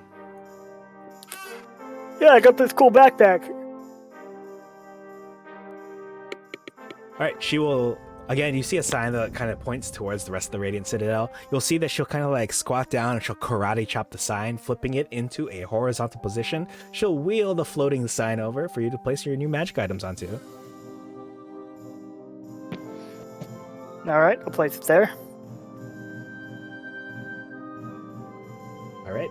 She will retrieve a wand from her sleeve and wave it over, and she'll say, well, checks out. You don't have anything bad in there, do you? I don't think there's anything in there yet. He nods. Kusa and Tungsten will also place some. Well, actually, sorry. Quick question. Now that you're here in the Radiant Citadel, sorry, did you want to head back to Dinsing Night Market for the food, or did you want to stop by the Palace of Exile first? Because I just realized you don't need to do customs if you know, like in an airport, you don't have to do customs if you're just going to a different location. Are you stopping by here? Or do you want to head to? Yeah. How y'all feeling? I probably would have stopped by the night market for food, but I don't know that we necessarily need to even like roleplay that or go there.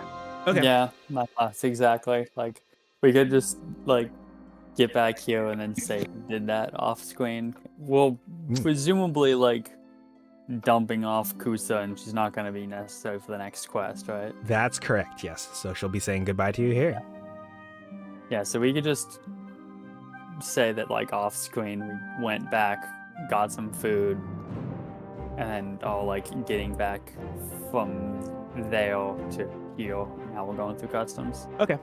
Then in that case, you'll see Kusa Sangun off. She thanks you all so much for helping her see her old friend Aunt Deli again. Treats you all, including Tungsten, actually. She'll say first one's free for Tungsten for being, a member of your party. Hoping to rope Tungsten into more noodles, Tungsten starts making notes about the noodles that they're trying.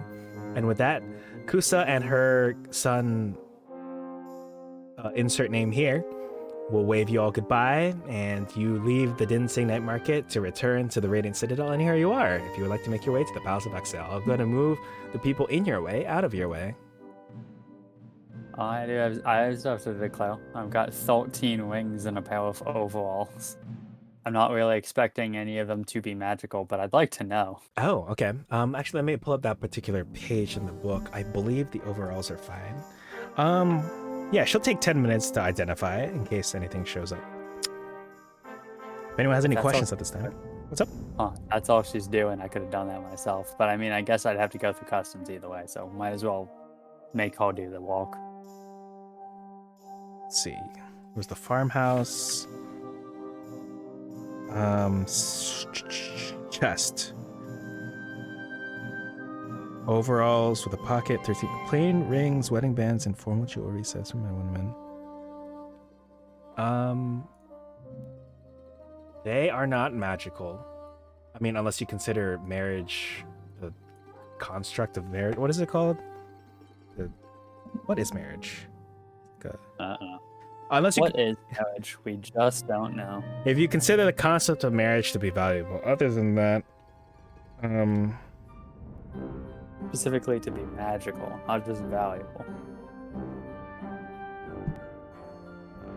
basically, each one is worth 2d10 gold pieces. So you can either roll that now, or you can roll that when you attempt to sell these rings that used to belong to people who were married. And by used to belong to people who are married, because they're all dead. So, yeah, at least they're money. Did you say the rings are each worth 2d10? Yes, they are each worth 2d10. Hot damn. Okay. Yes, they are, as far as sentimental value goes, they're probably worth a lot, but hey, oh well.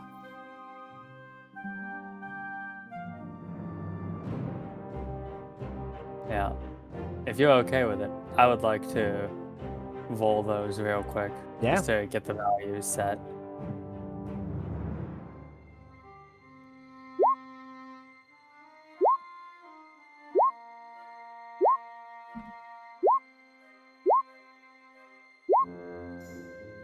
Okay. Let's figure out all this.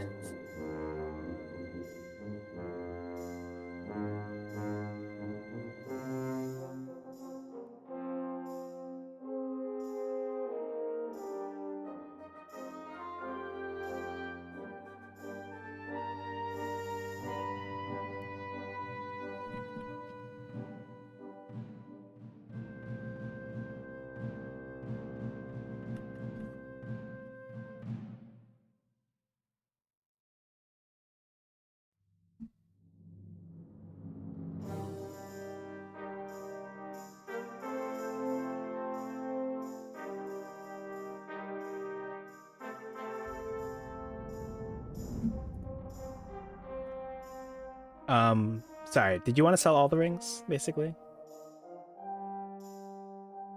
Yeah, probably. Okay. Maybe not necessarily this exact second unless we have a vendor handy. I just wanted to initially get how much they're all worth. Okay. But I mean, is there going to be a vendor in the area? There is classic vendor. There's a marketplace here in the Radiant Citadel. There are also presumably places you could sell them in other areas that you travel to. So if you want to sell them, basically, if you're interested in buying things, we can roleplay it. If you're just interested in offloading them for the money now, we can also do that.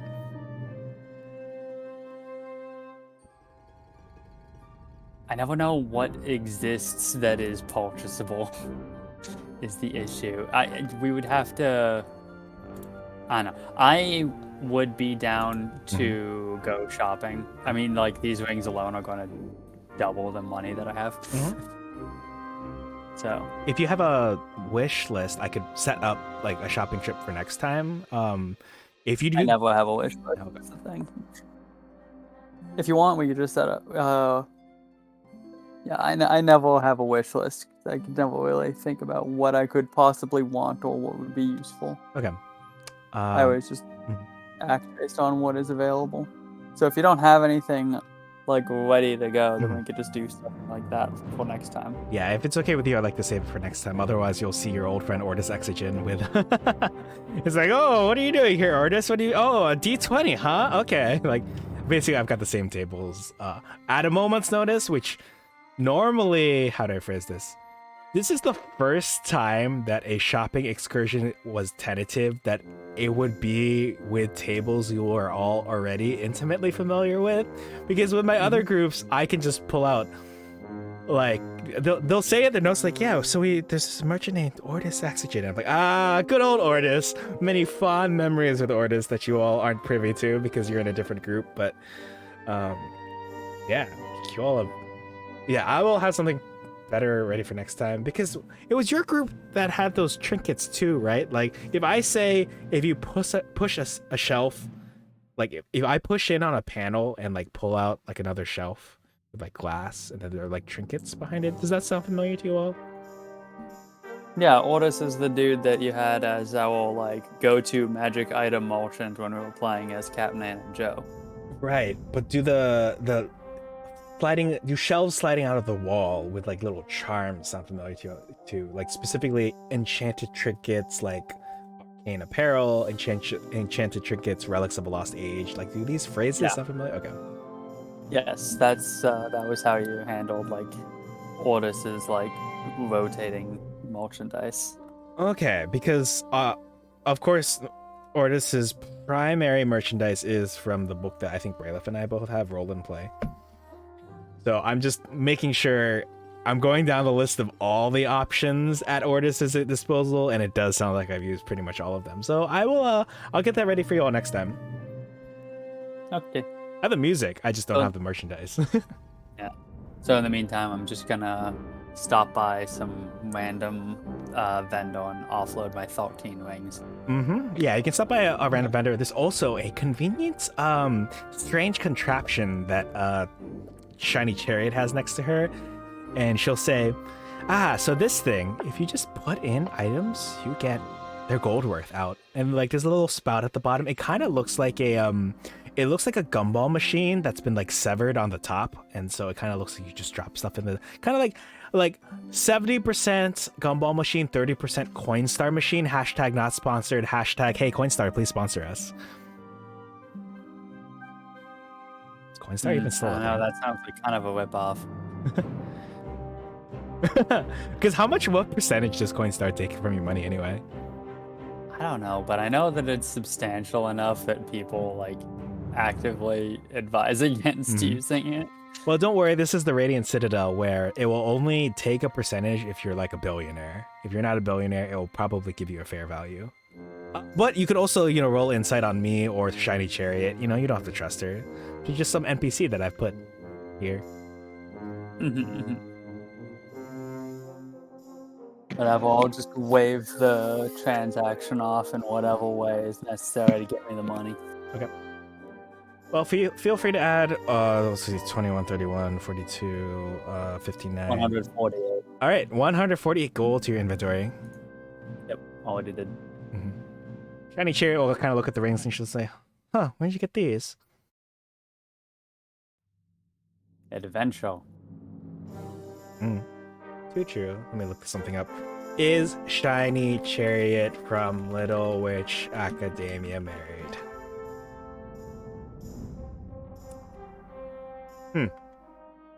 Surprisingly, or not surprisingly, depending on how you look at it, I did not get a good answer from that. I'm just getting...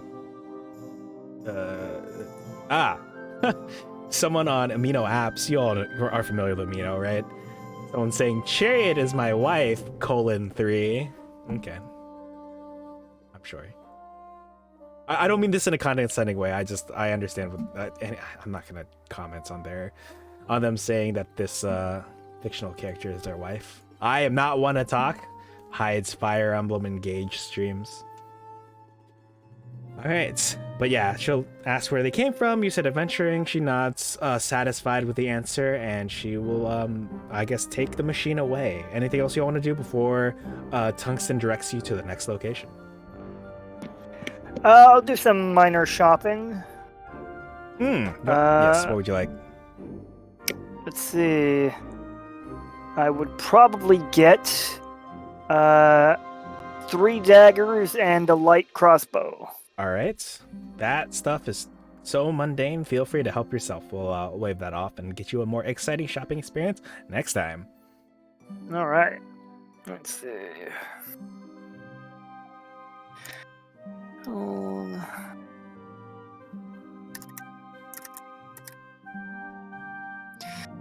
right, let me.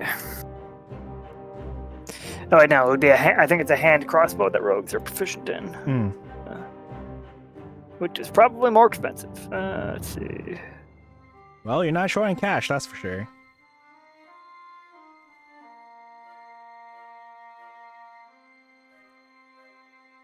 Yeah, hand crossbow. Let's see.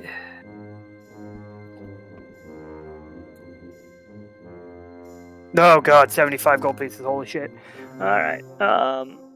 Well, I'm short on cash now. What did you just buy? Hand crossbow and 3 daggers. Nice. If you want, I can pull up an NPC if you wanted to haggle with them. Let's see what I have here. I mean, with my -1 persuasion, I might as well try. All right, let's see.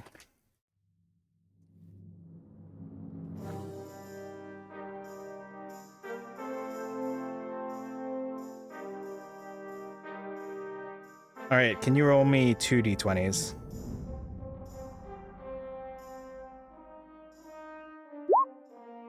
$16 and a 2.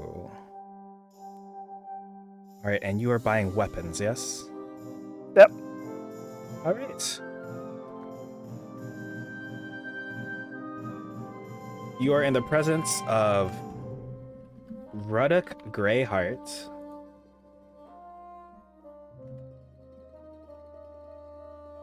Let me pull up some music. According to my notes, when it comes to market, we're going to do this particular track.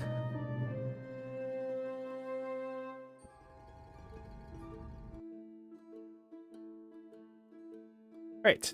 You enter the generic weapon shop and you'll see, again, Ruddock Greyheart there. He has kind of like, imagine if I didn't just steal Geralt's from The Witcher's outfit and like throw that on someone. Oh, how about this? Look up Saber from Fire Emblem Echoes, Shadows of Valentia for the Nintendo 3DS. That's what this guy's wearing.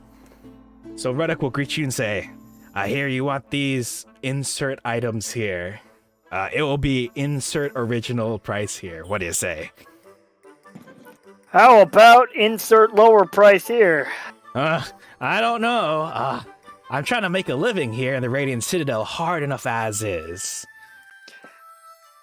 We have been doing quite a lot of good around here, and crossbow would help me do even more good faster.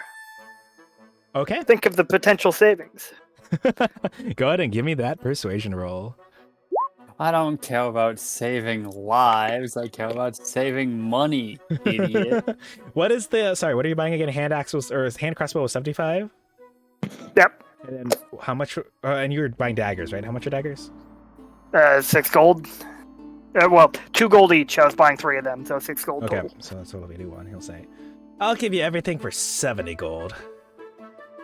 Ooh, works for me. Well, just keep doing more good and tell him that Ruddock sent you. I'll do that. Marlowe will pay him the gold, and as he's leaving, he whispers to himself, "What was his name? Rudolph?" Yeah, I'll tell people it. I was about to pull up some additional. I was about to tie him to a few more things, but I really love that. I really love that. You know what? I'm not gonna pull it.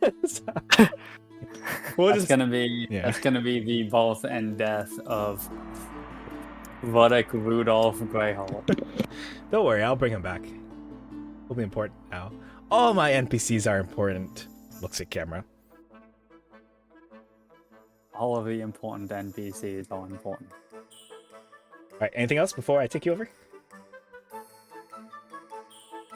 I think I'm good. Okay. I think I'm good. Also, do any of you need a break? I'm personally good to go, but how do you all feel? And then what were you saying? Out of water, I need to go get my water. Oh, and I'll also buy some bolts, but those are cheap. Okay. In that case, while you're getting your water, I'm actually going to call a quick break. We'll be right back, and then you are all about to travel to a land that Tungsten Ward will say is called San Kitlan. Right. Cool. Oh, I'm sorry, I said that wrong. It's San Citlan. I'm so sorry. All right, we'll be right back.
And we're back.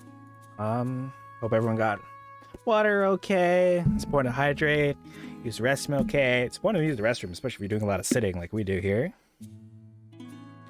I'm gonna take you all back over to. So basically, you're here at the Passage of Respite. You'll see that Tungsten's kind of like looking around. They have like their pen to their chin to their mouth, like there we go. That's our ticket right there. And they will point to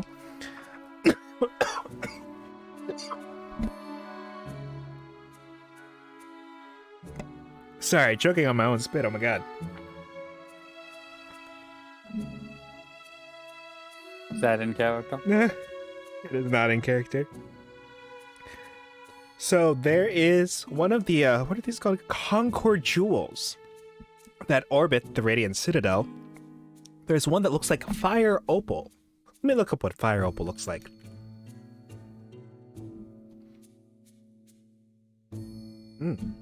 Interesting. Pretty.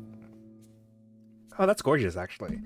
So fire opal is like a very strong orange colored stone. And it kind of looks like, wow, it looks like there's actual fire inside the stone. That's so cool. Let me show chat real quick some of the things that I'm seeing here. Like, man, these are pretty. Man, okay. You know, I'm gonna put this picture up here. Really cool. So Tungsten will take you over to that particular Concord jewel. You'll see that there are some what are these people called? The piloters, the clavigers. Tungsten will kind of give them a brief, respectable greeting, and will take a seat. And you all are off. And let me know if there's anything you want to do before I lift the Concord jewel up into the air.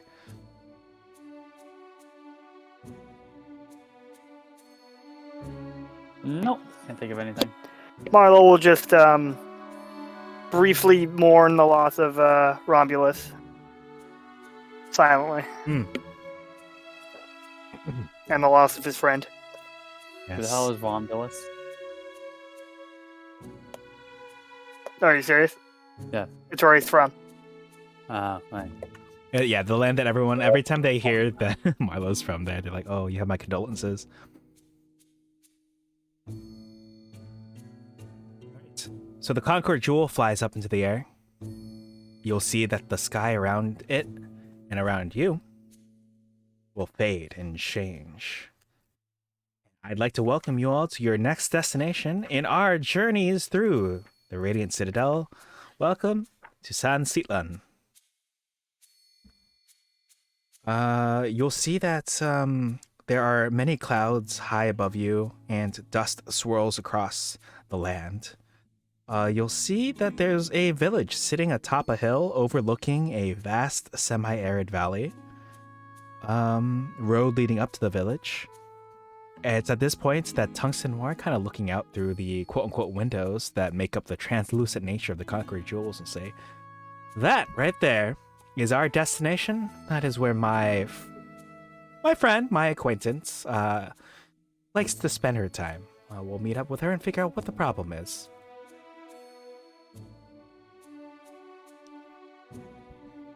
And before long, the Concord jewel will slowly descend to the ground.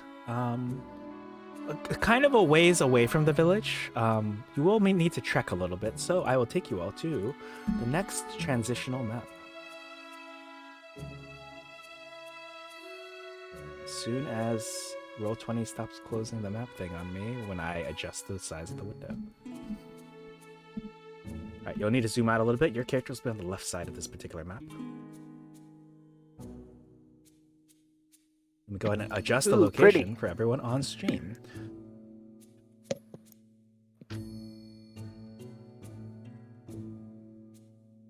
I know that party location I put San Sitlan. That's basically the name of the area as a whole. So it's not like this particular valley provided to us by Neutral Party is like the entirety of the San Sitlan. Tungsten will say, just a bit of a trek further, and we should be there. So feel free to move if you can. I don't know if these are the correct tokens.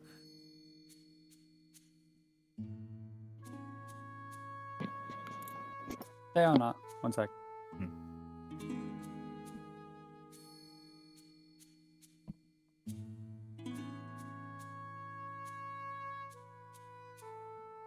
Oh, I assume you've Um, removed them and populated them with the correct ones. Mm-hmm. Thank you. All right. Tungsten will begin walking.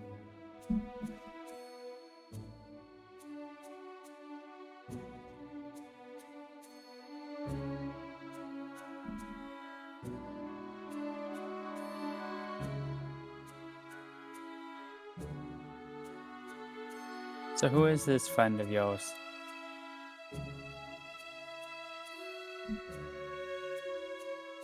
This friend of mine is named Rufina. She owns the village tavern, actually. So I figured it would also be a good place for us to rest up in general should something untoward happen to us on our journey towards the village of Milpazul. Let me make sure I'm pronouncing this correctly. Milpazul. Emphasis on the second syllable. Milpazul. Okay.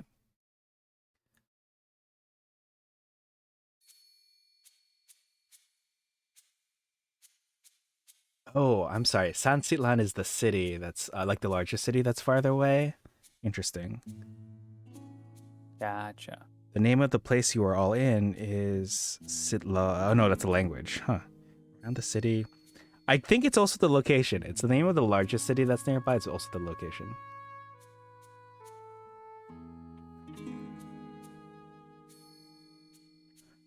Tungsten Ward will kind of muse. It's almost time for the citywide celebration at San Sitlan called the Night of the Remembered. The Night of the Remembered is a celebration when the deceased visit their loved ones. Think of it like I don't know how to describe this. It's basically the Day of the Dead, but in D&D. Yep. Fantasy Mexico. As soon as you said like, oh, it's when the deceased visit their loved ones, I'm like, oh, cool. Dia de los Muertos. Exactly. Welcome to Fantasy Mexico. Woohoo! All right, I'll go ahead and Oh take you. boy. Mhm. It's gonna be a fun one. Yeah, I'm very excited for you all. Let me copy and paste your tokens now, actually, because I know this probably assumes that the ones on my next map for you all are the incorrect ones. Very possible. Copy. And paste. All right, let me pull up the description again. All right. So once again, you see clouds rushing overhead, dust swirling across the road, to the village of Milpazul, which sits atop a hill overlooking a vast semi-arid valley. The road actually ends at an archway in a dry stone wall that surrounds most of the settlement. As you near, a man on horseback actually spurs his mount and vanishes into the village. Huh. Interesting. And I will go ahead and take you all to this next map.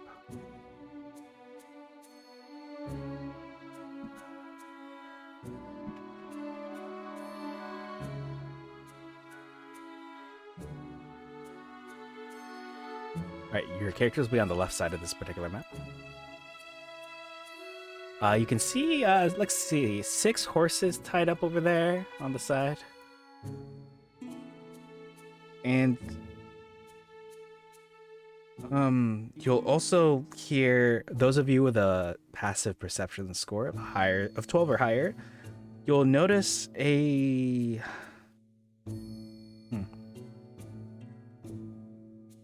commotion occurring from within the village.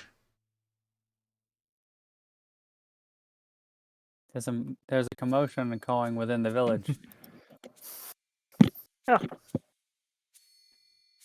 I'm a level with you all. I'm trying to what's the word when you want to make sure two things work well together? Trying to make cohesive the descriptions I have with this map that is not part of the yeah. Yeah, I was gonna say this map doesn't exactly give off fantasy Mexico vibes. It does not, looking at this round thing, but it is. It. Let's just say the environment and. Yep. Don't worry. I'm sure the other maps will perhaps do better. So there's a worn out sign hanging crookedly from the arch, proclaiming in fading blue paint, "Welcome to Milpazul." But that welcome is contradicted by angry voices and cries of pain coming from behind a building. Also, if you look over there to the side, you can see that there is a waist-high wall. Looks to be haphazardly constructed right over there, right within the archway. About, 25 feet in or so. So like in here? Yes. Okay, Where that line basically is, if you can see it on the map. gotcha. Mind pasting the description? Yes.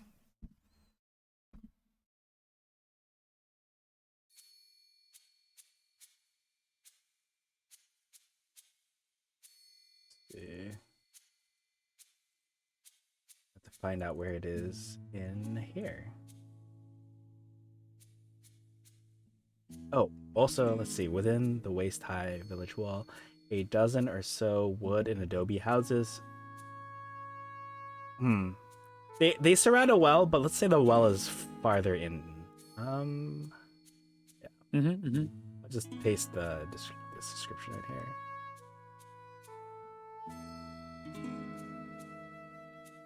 I think this village wall is supposed to be like the outer village wall, but for reasons that we'll get into in just a bit, there's a haphazardly constructed village wall right there.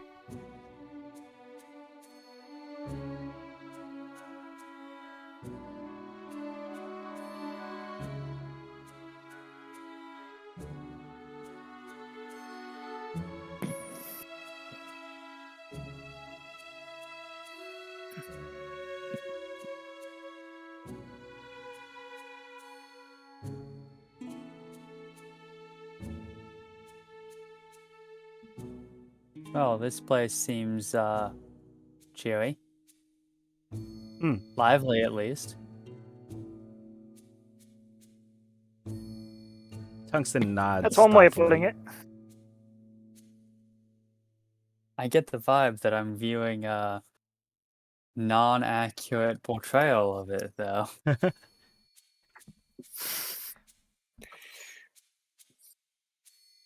As you approach the archway, I'm going to say that those of you with a DC 13 perception, a passive perception or higher, you'll notice villagers peering from their homes. And then who has the 15 passive perception? Is it both of you? I have 15, he has 18. Okay. You also both hear movement behind that haphazardly constructed wall in the middle of the village. Mhm. Well, might as well investigate, but I guess let's keep our guards up. Yeah.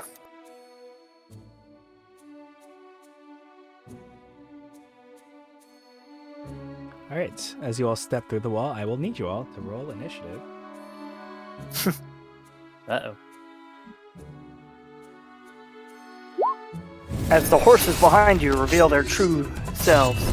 Real talk, I thought they were kind of demon horses or some shit when I was zoomed out for a little.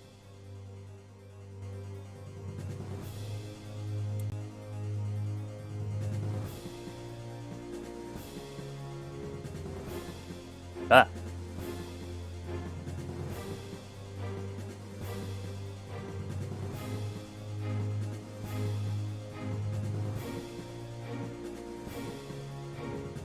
Okay. 7 figures spring up behind the wall, aiming longbows at you. "Clear out!" one of them shouts. "La Paloma pays for her crimes this day!" And without hesitation, they attack.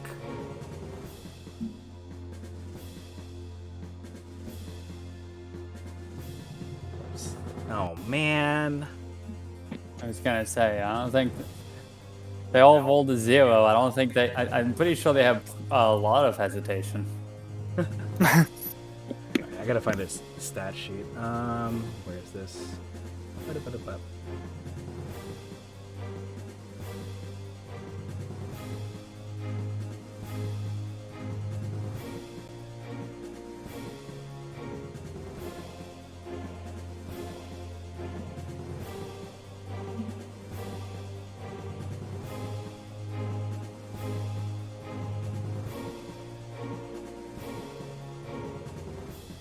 Not to play my cards, but they are not. They might have the stat block of the named character there, but they are not technically that. You know how it is.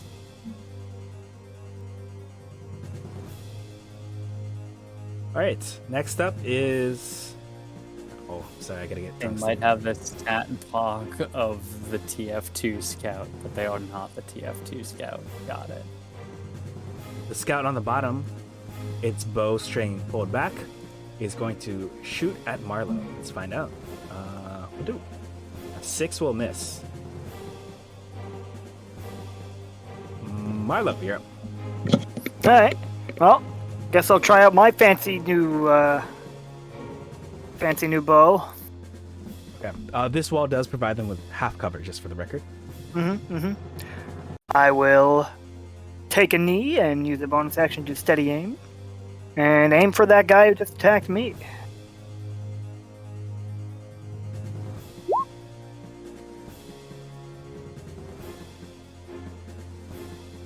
Does that deal? Because you have advantage, it deals the full 16. Yes. Yep. Okay. Where were you aiming on that guy? Somewhere non-lethal if possible. You strike him square on in the aforementioned non-lethal place, and you hear a cry of "Oh!" and he collapses to the ground. I'm out, and declares himself out of the battle. Sorry, let me use this one instead. Or no. I always appreciate it when a soldier like falls down and non-lethally cries out, "I've been taken out of battle." It's really amusing in Fire Emblem Engage because when you deal quote-unquote lethal damage to an enemy that is not supposed to die, they will like make the cry. They're like, "Oh!" They will fall back and then like backflip back onto their feet and they're like, "I have to retreat now," and just like they were in the process of keeling over and dying, and now they just like backflip nicely onto their feet. It's a little jarring at first, but that's kind of what I imagine happening with this guy. He takes lethal damage. He falls backwards, and then he reverse somersaults back onto his feet, and like, "I'm gonna call it from here, everyone." Anything else from Marlowe? Nope, that'll be it for me. All right, Suchi and Squeak, you're up. So you look over. So Suchi is in the process of forming a ball of fire in his hands with his wand, and he looks over at Molo and says, "Oh, we going non-lethal?" and then just kind of like snuffs out the fire. You know what? Suchi, do you have initiative? I mean, not initiative. Do you have inspiration? I do not. I would like to grant you inspiration for that that wonderful moment that really brought joy to my heart, actually. Yay! Okay.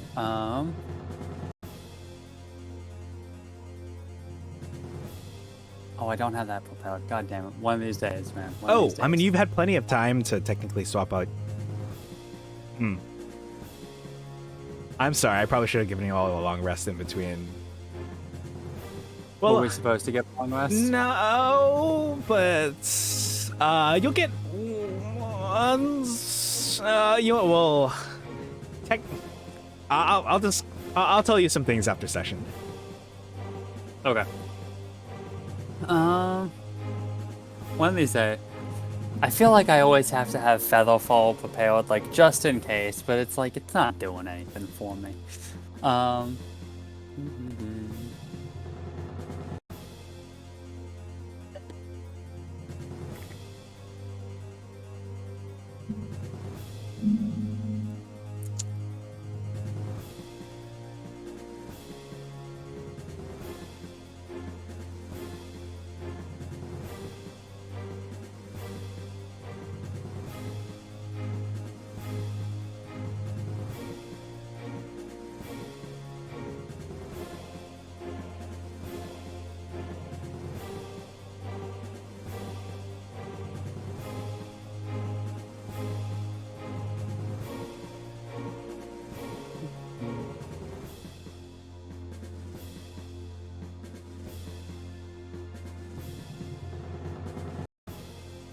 Oh boy.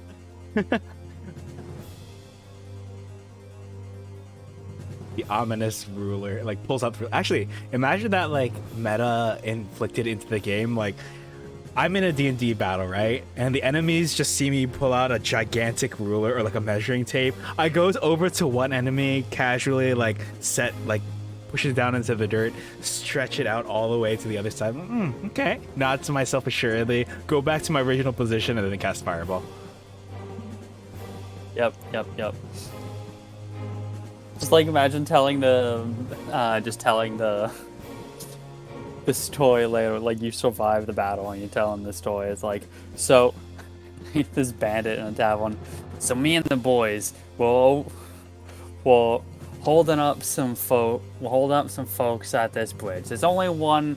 If you want to navigate the area, you gotta cross over this bridge. So we have this really nice setup where we extort folks going both ways.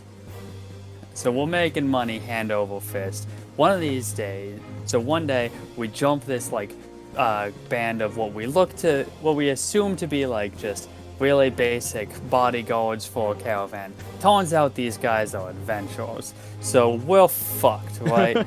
Well, we don't know that at first. So we get into this fight, and one of these motherfuckers pulls out a sextant in the middle of this battle and starts measuring us up. I love that visual. I forgot how much I miss sextants because I used to play as Puzzle Pirates, where as a navigator, like if you get a master navigator level of like playing that correct navigator puzzle, like you get a sextant to add to your portraits. And so ever since then, I've been like enthralled by sextants. So like you saying that, I'm just like, I need to make a character now that will pull out a sextant and measure things up before she casts a spell. It's my new goal. Nice. Alright, well, I am going to cast. It doesn't want to go. Yeah, actually, I feel like that's what was happening with me when I was trying to do the Soul Shaker's bonus action. It wouldn't just go through, no matter what I did. Just wouldn't. That's why I had to copy and paste it.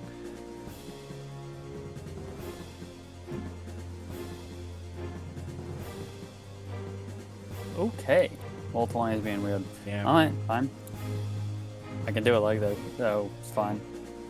I'm gonna cast Sleep. Whoa, nice. All right. Centered on the middle guy, it has potential to hit all of them. I had a feeling you would. I mean, if we're going non-lethal, it's the non-lethal fireball. Come on. Yep. And I don't have to worry about attacks. So, yeah. So it's starting on this guy, but it's actually hitting all of these guys. Mm-hmm. So it's just 29 hit points worth of creatures, starting with the one with the lowest current hit points. But of course, if this one dude has like 29 health, then I guess I put him to sleep. Yeah, it is unfortunate that actually only that person in the middle falls asleep. Well, I knocked that guy. Whatever, fine, whatever. It's one spell slot for effectively one instant kill. Let me check something right here. Haven't done this in a while. Okay, yeah, it's only that guy in the middle. Yeah, well.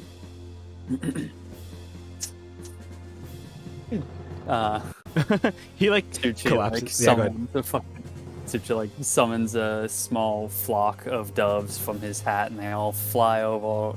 They all fly overhead over top of all of the scouts, shedding feathers that gently fall down, and they land on they land on all 6 of the remaining guys, and then one of them just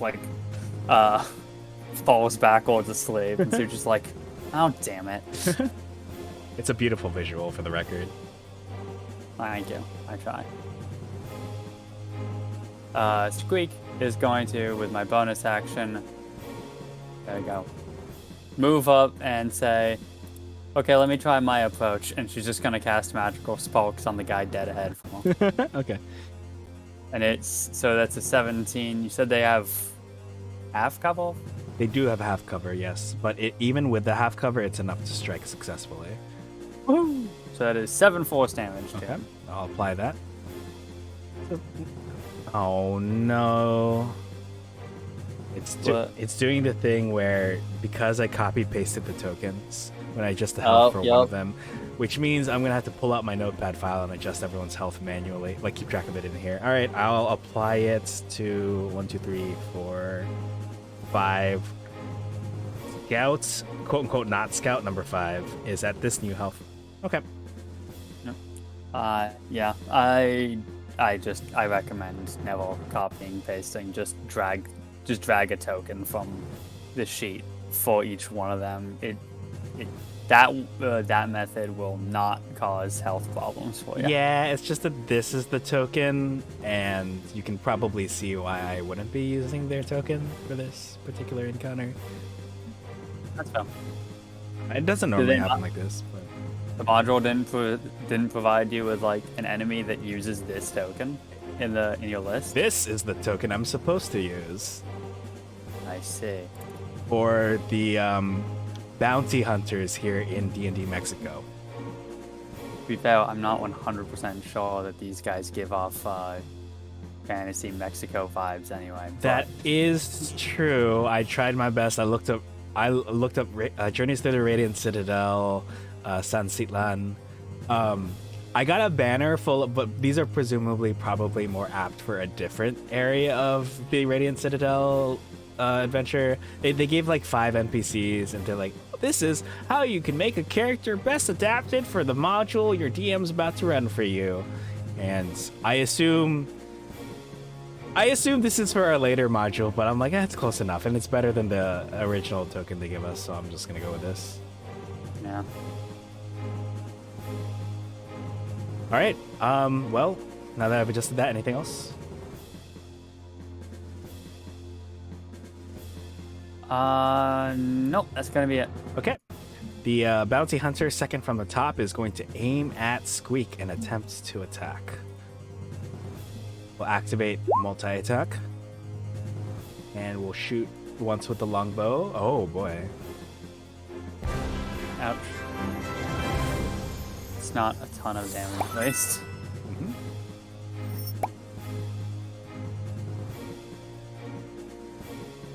Ooh, longbow again. Oh, what the heck?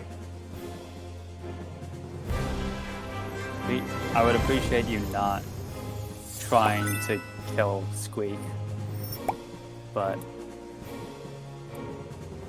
I understand. Well, that was not my intention. Next up is Tungsten Ward, who's going to move over here and cast Cure Wounds on Squeak at first level, healing you for 10.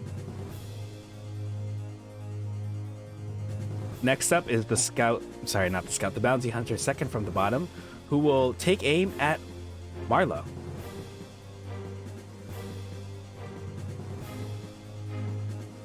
We'll miss with a 6. We'll miss with a 9. Next up is the bounty hunter on the very top. Sorry, was aiming at Suchi for this one. We'll miss with a nat 1. But we'll strike with a 23, I believe. This one is to Tsuchi, you Yes, said? that is to Suchi. Alright, thank you. Next up is the bounty hunter that's third from the bottom. We'll take aim at Marlowe as well. 17 to hit. Does that hit? Yep. All right. 5 piercing, and then 18 to hit for 7 piercing. All right, I'll use Uncanny Dodge on that one. All right.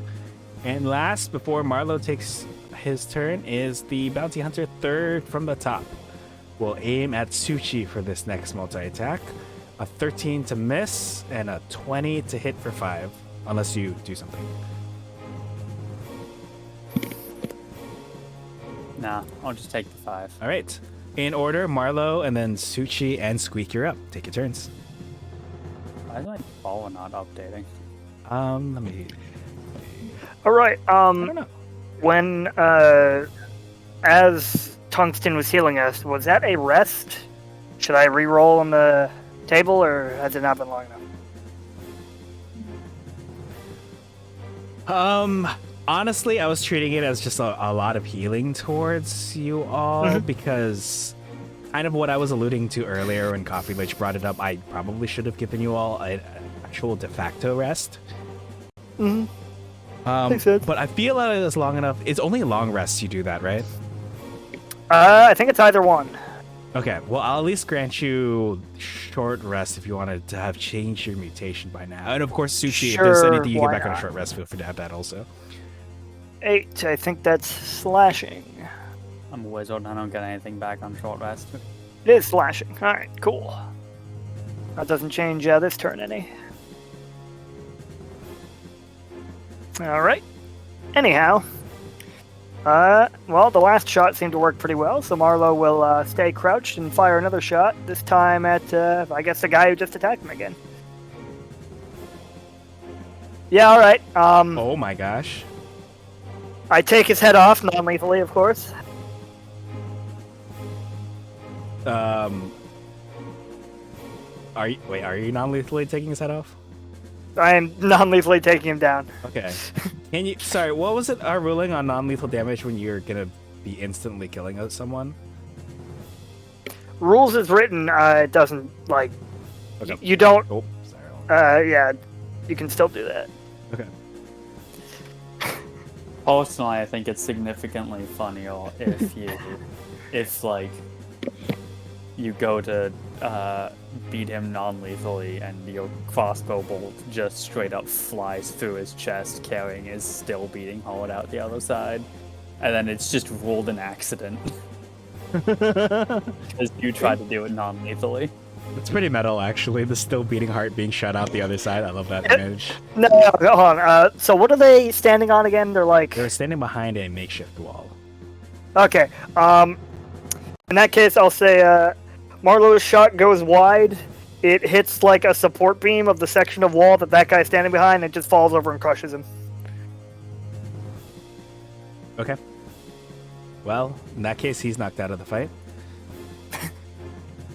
And that'll be the end of my turn. All right, next up, Sushi and Squeak.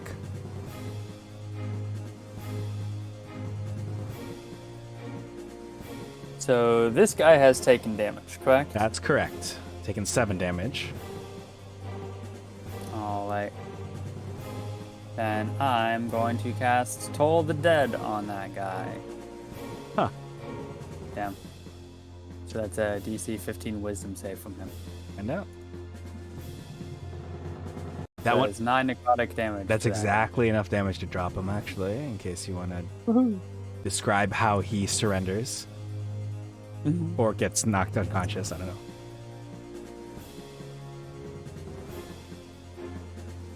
Suchi pulls a little silver bell out from his hat, gives a little ring, and says, "Toll the Dead." Oh, I like the ominousness. A little bedsheet ghost flies out from inside the bell, flies up in front of this guy, and after a solid like 10 seconds of just staring him down without saying or doing anything, just goes. Ooh. The guy screams and falls back.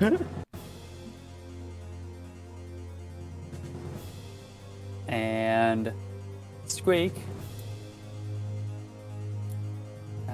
Squeak never has that sort of fun magical option, so she's just gonna cast magical sparks on the dude directly south of that guy. Yep. With an 11. That will unfortunately not hit. Oh, right. Now let me give this to Marlo.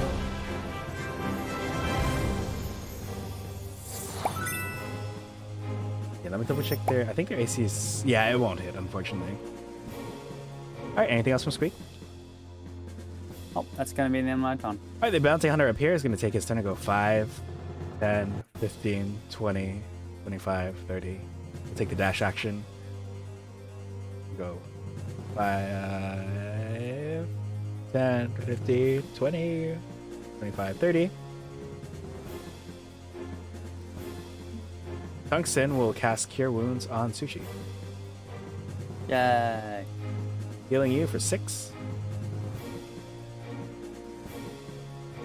Next up is the bounty hunter that's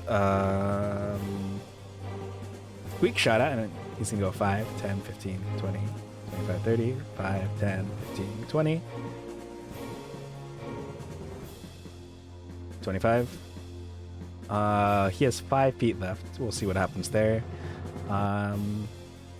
Next up is the bounty hunter on the very top here. We'll go 5, oh, wrong way. 5, 10, 15, 20, 25, 30, 5, 10, 15, 20, 25, 30. And I think the next 2 are knocked out. So, Marlo, you're up. Hey, I think we won. I got deleted from the initiative order. Oh, I am so sorry. That was a complete act. Oh, shoot. Suchi! Suchi! All right, let me scroll up and see what you got. Well, fine. Jesus, I guess I'll make a new goddamn character.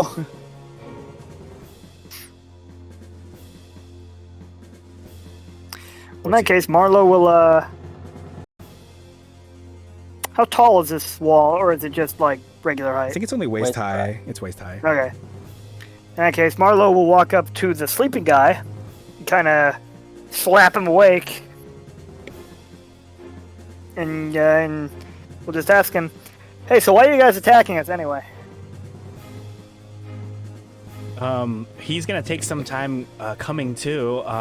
He looks like he's probably gonna answer your question, but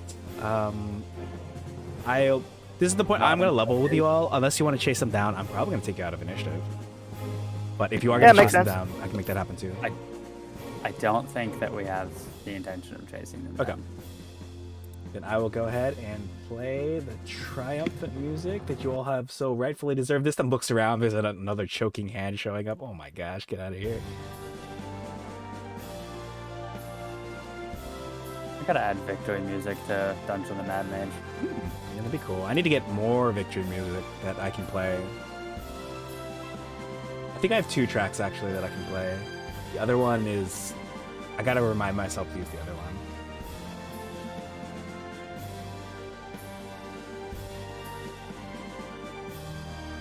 Once this song that is very long finishes, I will have the person respond. Oh.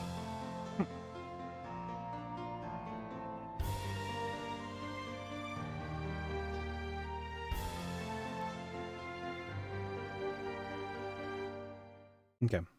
Actually, can you give me a persuasion check? Your DC is 14.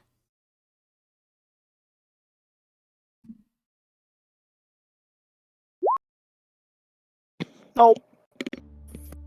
Shoot, I was gonna say also at advantage because, you know. All right. The bounty hunter will like shake his head no, looking at the other unconscious people. Not. But I'll have Tungsten and the others walk up. Well, at least Tungsten will walk up for sure.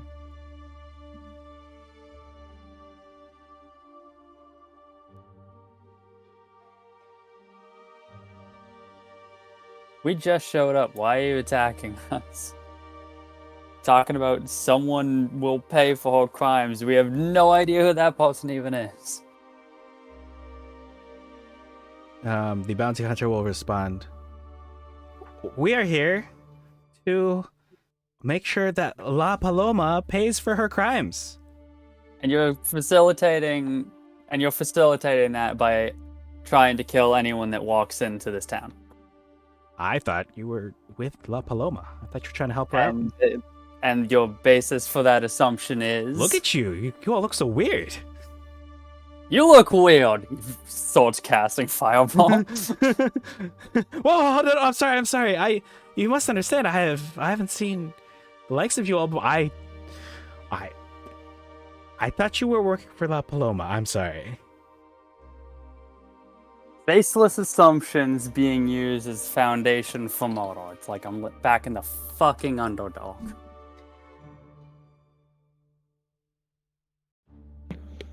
Yeah, weirdly, it's happened to me before too. I'm not sure why. The bounty hunter kind of looks at Suchi like with a strange face and looks back at Marlo and then looks at Suchi again as if to say, huh?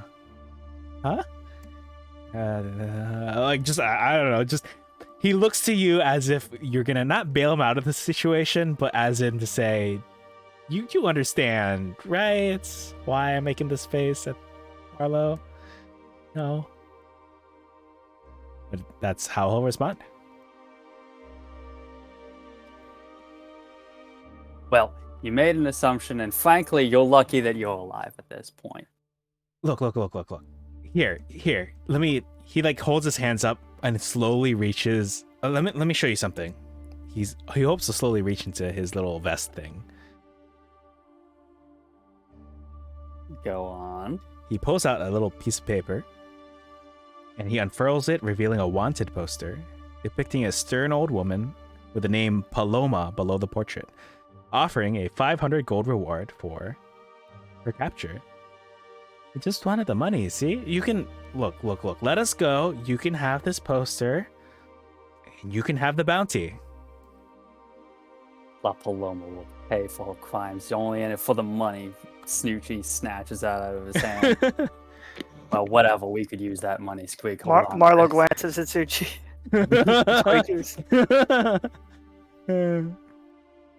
Squeak, hold on to this.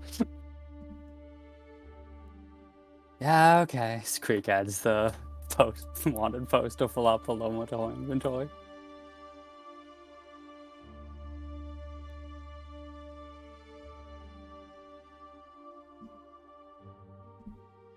How do you spell it? Paloma. Let me type Yep. in over here. That's the camera. Oh, the camera speaks. Camera speaks. Indeed. So is this La Paloma somewhere in town, or are you just hoping that she would show up magically for you? Oh, she's in town, all right. We tracked her here to this very village. Incredible. Tungsten, you said your friend owns a tavern somewhere in this village. Why don't we just go there? Try to figure out what's going on. An excellent observation. The tavern is a wonderful place to begin an investigation when first arriving at a place. Let's go visit Rufina. Let's go visit my friend, Paloma. I was wondering as well. Nah, I think I think Lightning did say the name of Tungsten's friends earlier. Mhm. I don't know. Tungsten will Just awkwardly climb over the waist-high makeshift wall. Tungsten will say, "Should we do something about these criminals?" I don't know. Inform the authorities. I mean, we can find them anyway. I mean, these guys were able to set up cover for an ambush in the middle of, like, at the entrance of this town. I'm not 100% convinced that the authorities are going to be especially worthwhile right now. But who knows? Maybe.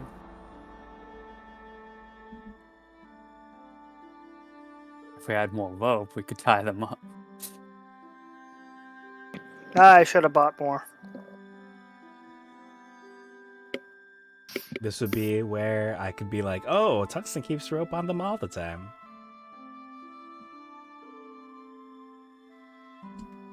All right, You could, but judging by that comment, it sounds like you won't. It's only because. Sorry, there's other things on my plate. I'm making sure that your tokens are pasted over to the next area.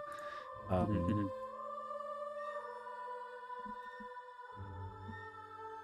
Actually, it doesn't take you long before you see off in the distance a slender figure is tending to what appear to be wounded villagers who respond with heartfelt gratitude. As this individual approaches, you realize that they are more than simply thin and slender. The figure is a skeleton clothed in a yellow and magenta dress, with many colorful bead necklaces hanging from the exposed vertebrae of their neck. You must Pretty be sick. sorry. That's pretty sick. You must be parched after that fight, they say. How about some drinks, friends? On the house. Amazing. I was gonna say there better be art of this character. God damn it. Well, let me show you the actual art they've provided.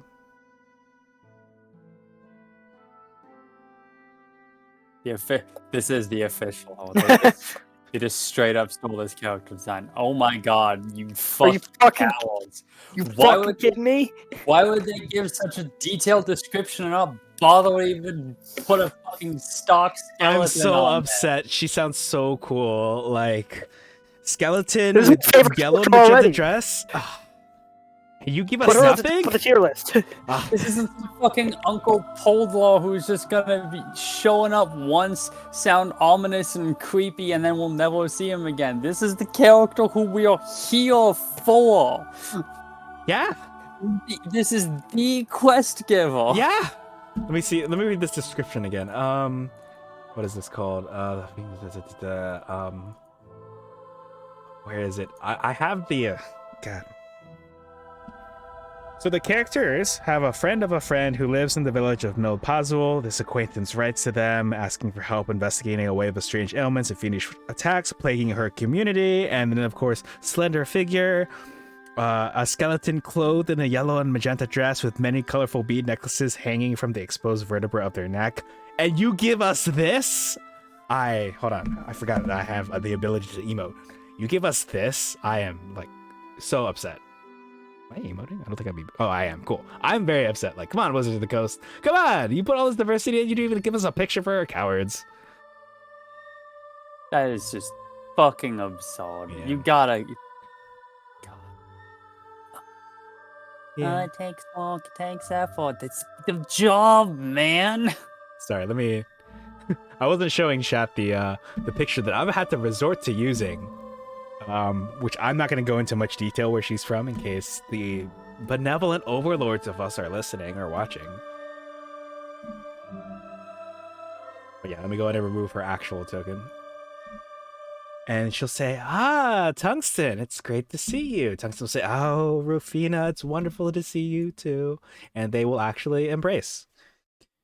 And then they'll let go of the embrace, and Rufina will say, yes, on the house. Thank you for dealing with those bounty hunters. Follow me, and I'll head back to my tavern. Yes? Sounds like a plan. Yeah, sounds great. Right. You all will progress over, and she will kind of welcome you to the area. She'll say, welcome to the land of San Sitlan. We're not far from, I assume this is your first visit to our fine land, she says, kind of directing that question towards the player characters of the party. That is correct. Yes. Never been here before. Well, welcome indeed. You'll find your characters on the bottom left portion of this map as she begins the slow NPC walk towards her tavern. As she walks towards the tavern, you'll actually notice a lot of locals huddled in corners, bundled in blanket-like coverings and trembling with cold, despite it being a warm but cloudy day.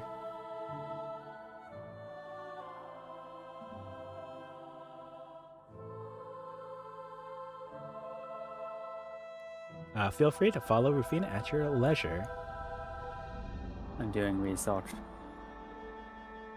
Mhm. I will follow, but I am looking at stuff. Yeah, that's fair. That's fine.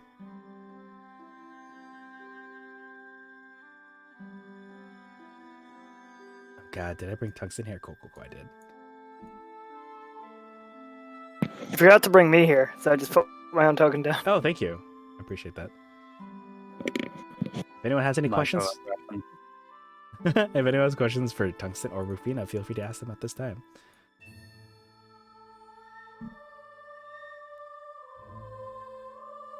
So Rufina, Yes. are you the only skeleton person here, or is that fairly common in this region? Oh, well, I am what is called an olvidado. I'll go ahead and type that in chat. Olvidado. I'm a deceased person who remained behind after the night of the remembered. I don't know how or why I don't pass on to the afterlife. I'm not the only one like me, but it's pretty uncommon actually. I'm not unheard of, just most people don't really go with seeing someone like me. So I know there's more out there. So if you meet anyone like me, I'd be most interested.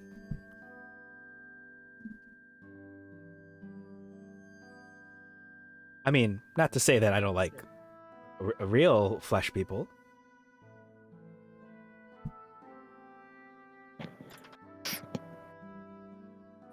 Cool. It's nice. I don't need air.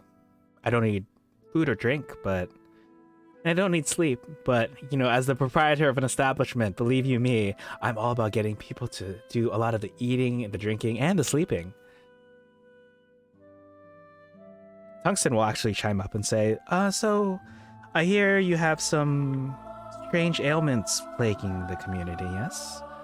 At which point Rufina kind of looks a little saddened and she'll say, yes, and she gestures towards the villagers that are around. These unfortunate souls have caught Serenio, an ailment that is spread by bitterly cold winds. These winds, according to the afflicted, blow mostly at night, so it's best that you all make sure to stay indoors after dark. So when it's dark outside, don't go out lest you catch Sereno as well. I'll go ahead and type in some appropriate words. I believe it's Sereno without the Nye on top, or the Nye in general, so it's Sereno, and then... yeah, just stay indoors at night. Good to know. Thank you for the heads up on that. Weird. Of course, I can't have anything happening to my best customers. If she could wink, she would be.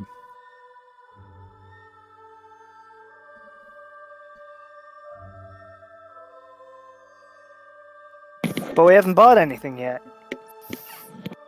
That's why I said future customers. I don't think you did. Oh, well, then my apologies. She'll probably say something to that effect.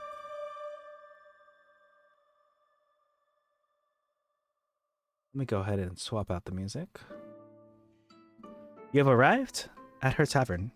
You'll actually see seated, so you'll see that the front wall of Rufina's tavern, she'll mention perhaps that her tavern is called a pulqueria, as it specializes in a local beverage called pulque. I think it might be based on, what's the name of that milkish drink? Let me see.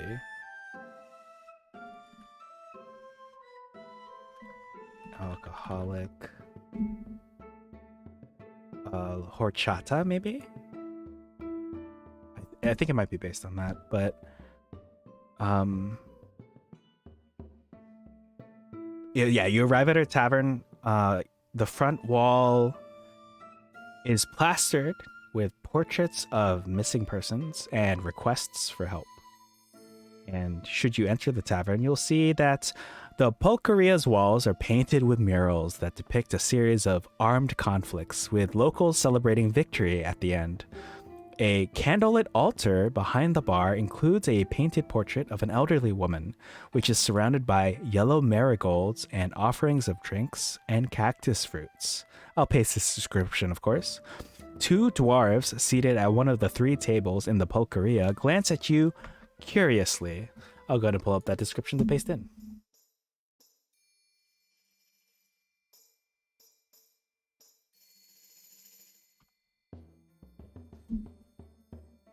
They glance at you curiously, but they do not move from their table. And it's at this point that Rufina will offer you all some... Oh, I'm sorry, I think I have the drink incorrect. She'll offer you some pulque, which is an alcoholic beverage made from fermented agave sap And Rufina will kind of like muse, the only drink I remember how to make. And are you all hungry, perchance? Well, I don't drink alcohol, but my head hole has a drinking problem, and Marlo will pour one of them into his head hole. She'll say, I can do that too. And she like takes a drink and she pours it into her eye. The head hole belches. But if you all are hungry, we've got cactus, we've got beans, and we've got tortillas for anyone who's hungry. I don't think I've ever eaten cactus before. Is it good? You know what? I can't taste, so I honestly don't remember. But as I am a proprietor of this establishment and you are my best customers, I will say, yes, it tastes delicious. Well, then I'll try it.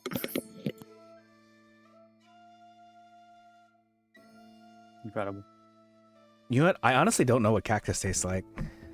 I wish I could give a description. She'll also say, well, also, there is a spare room if anyone needs a rest. So, if you all would like, I can grant you all a long rest. You can either choose it before the next social encounter or after the next social encounter.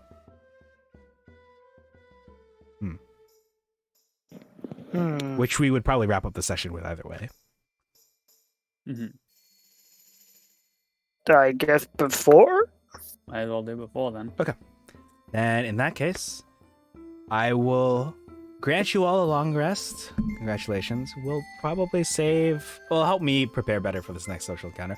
We'll save that for the start of next time. You've arrived here in the city of... Oh, what was this place called? Oh, it's on here. Mil Pazul. You've just arrived at... Oh my gosh. I just closed the book, so I don't have her name on hand. Rufina? Lucina? Rufina, yes. You've arrived at Rufina's Tavern. She's provided you with a room that you can stay in. Drinks, although it sounds like the alcoholic nature probably isn't to the taste of many. There is food, including the cactus. You see two dwarves there. Yeah, you see two dwarves. Let me just bloop. That person should not have been there. Yeah, you've arrived here safely, so we'll see what happens next time in Journeys Through the Radiant Citadel. Hell yeah. Woohoo.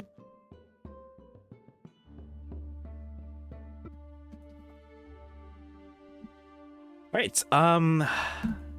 Any last words before we head out?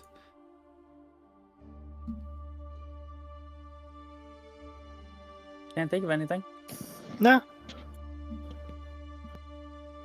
Okay, cool. In that case, oh, thank you, Stuckum. I appreciate the kind words that we all did great. I'm really excited for this next adventure for reasons that I can't get into because it's spoilers. But yeah, can I ask one of you all to do the sign off while I figure out who we're raiding into?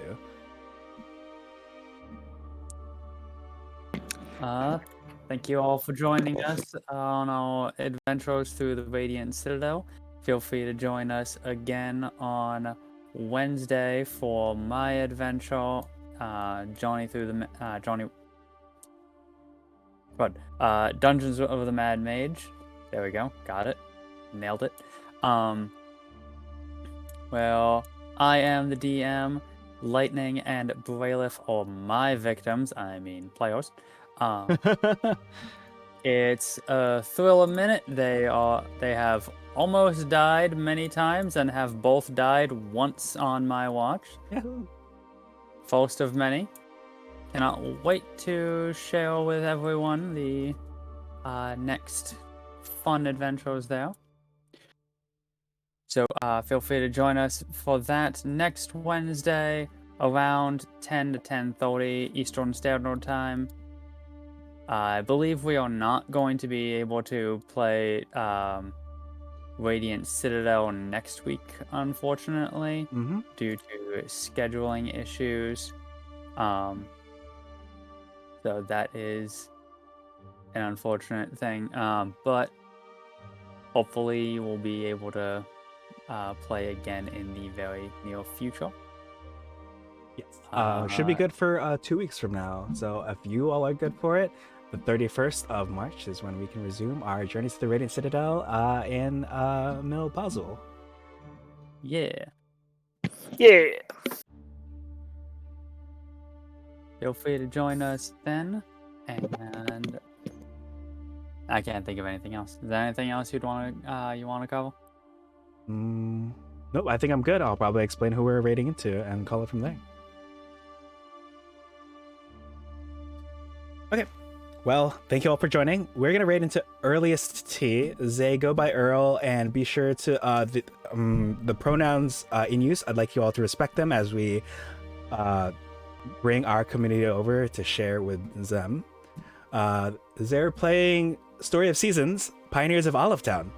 So it's a little bit different from what we've been doing here, but it's a little bit comfy, it's a little bit cozy, and I figured after a long weekend of work and D&D, whatever, we'll go that way. So thank you all for joining.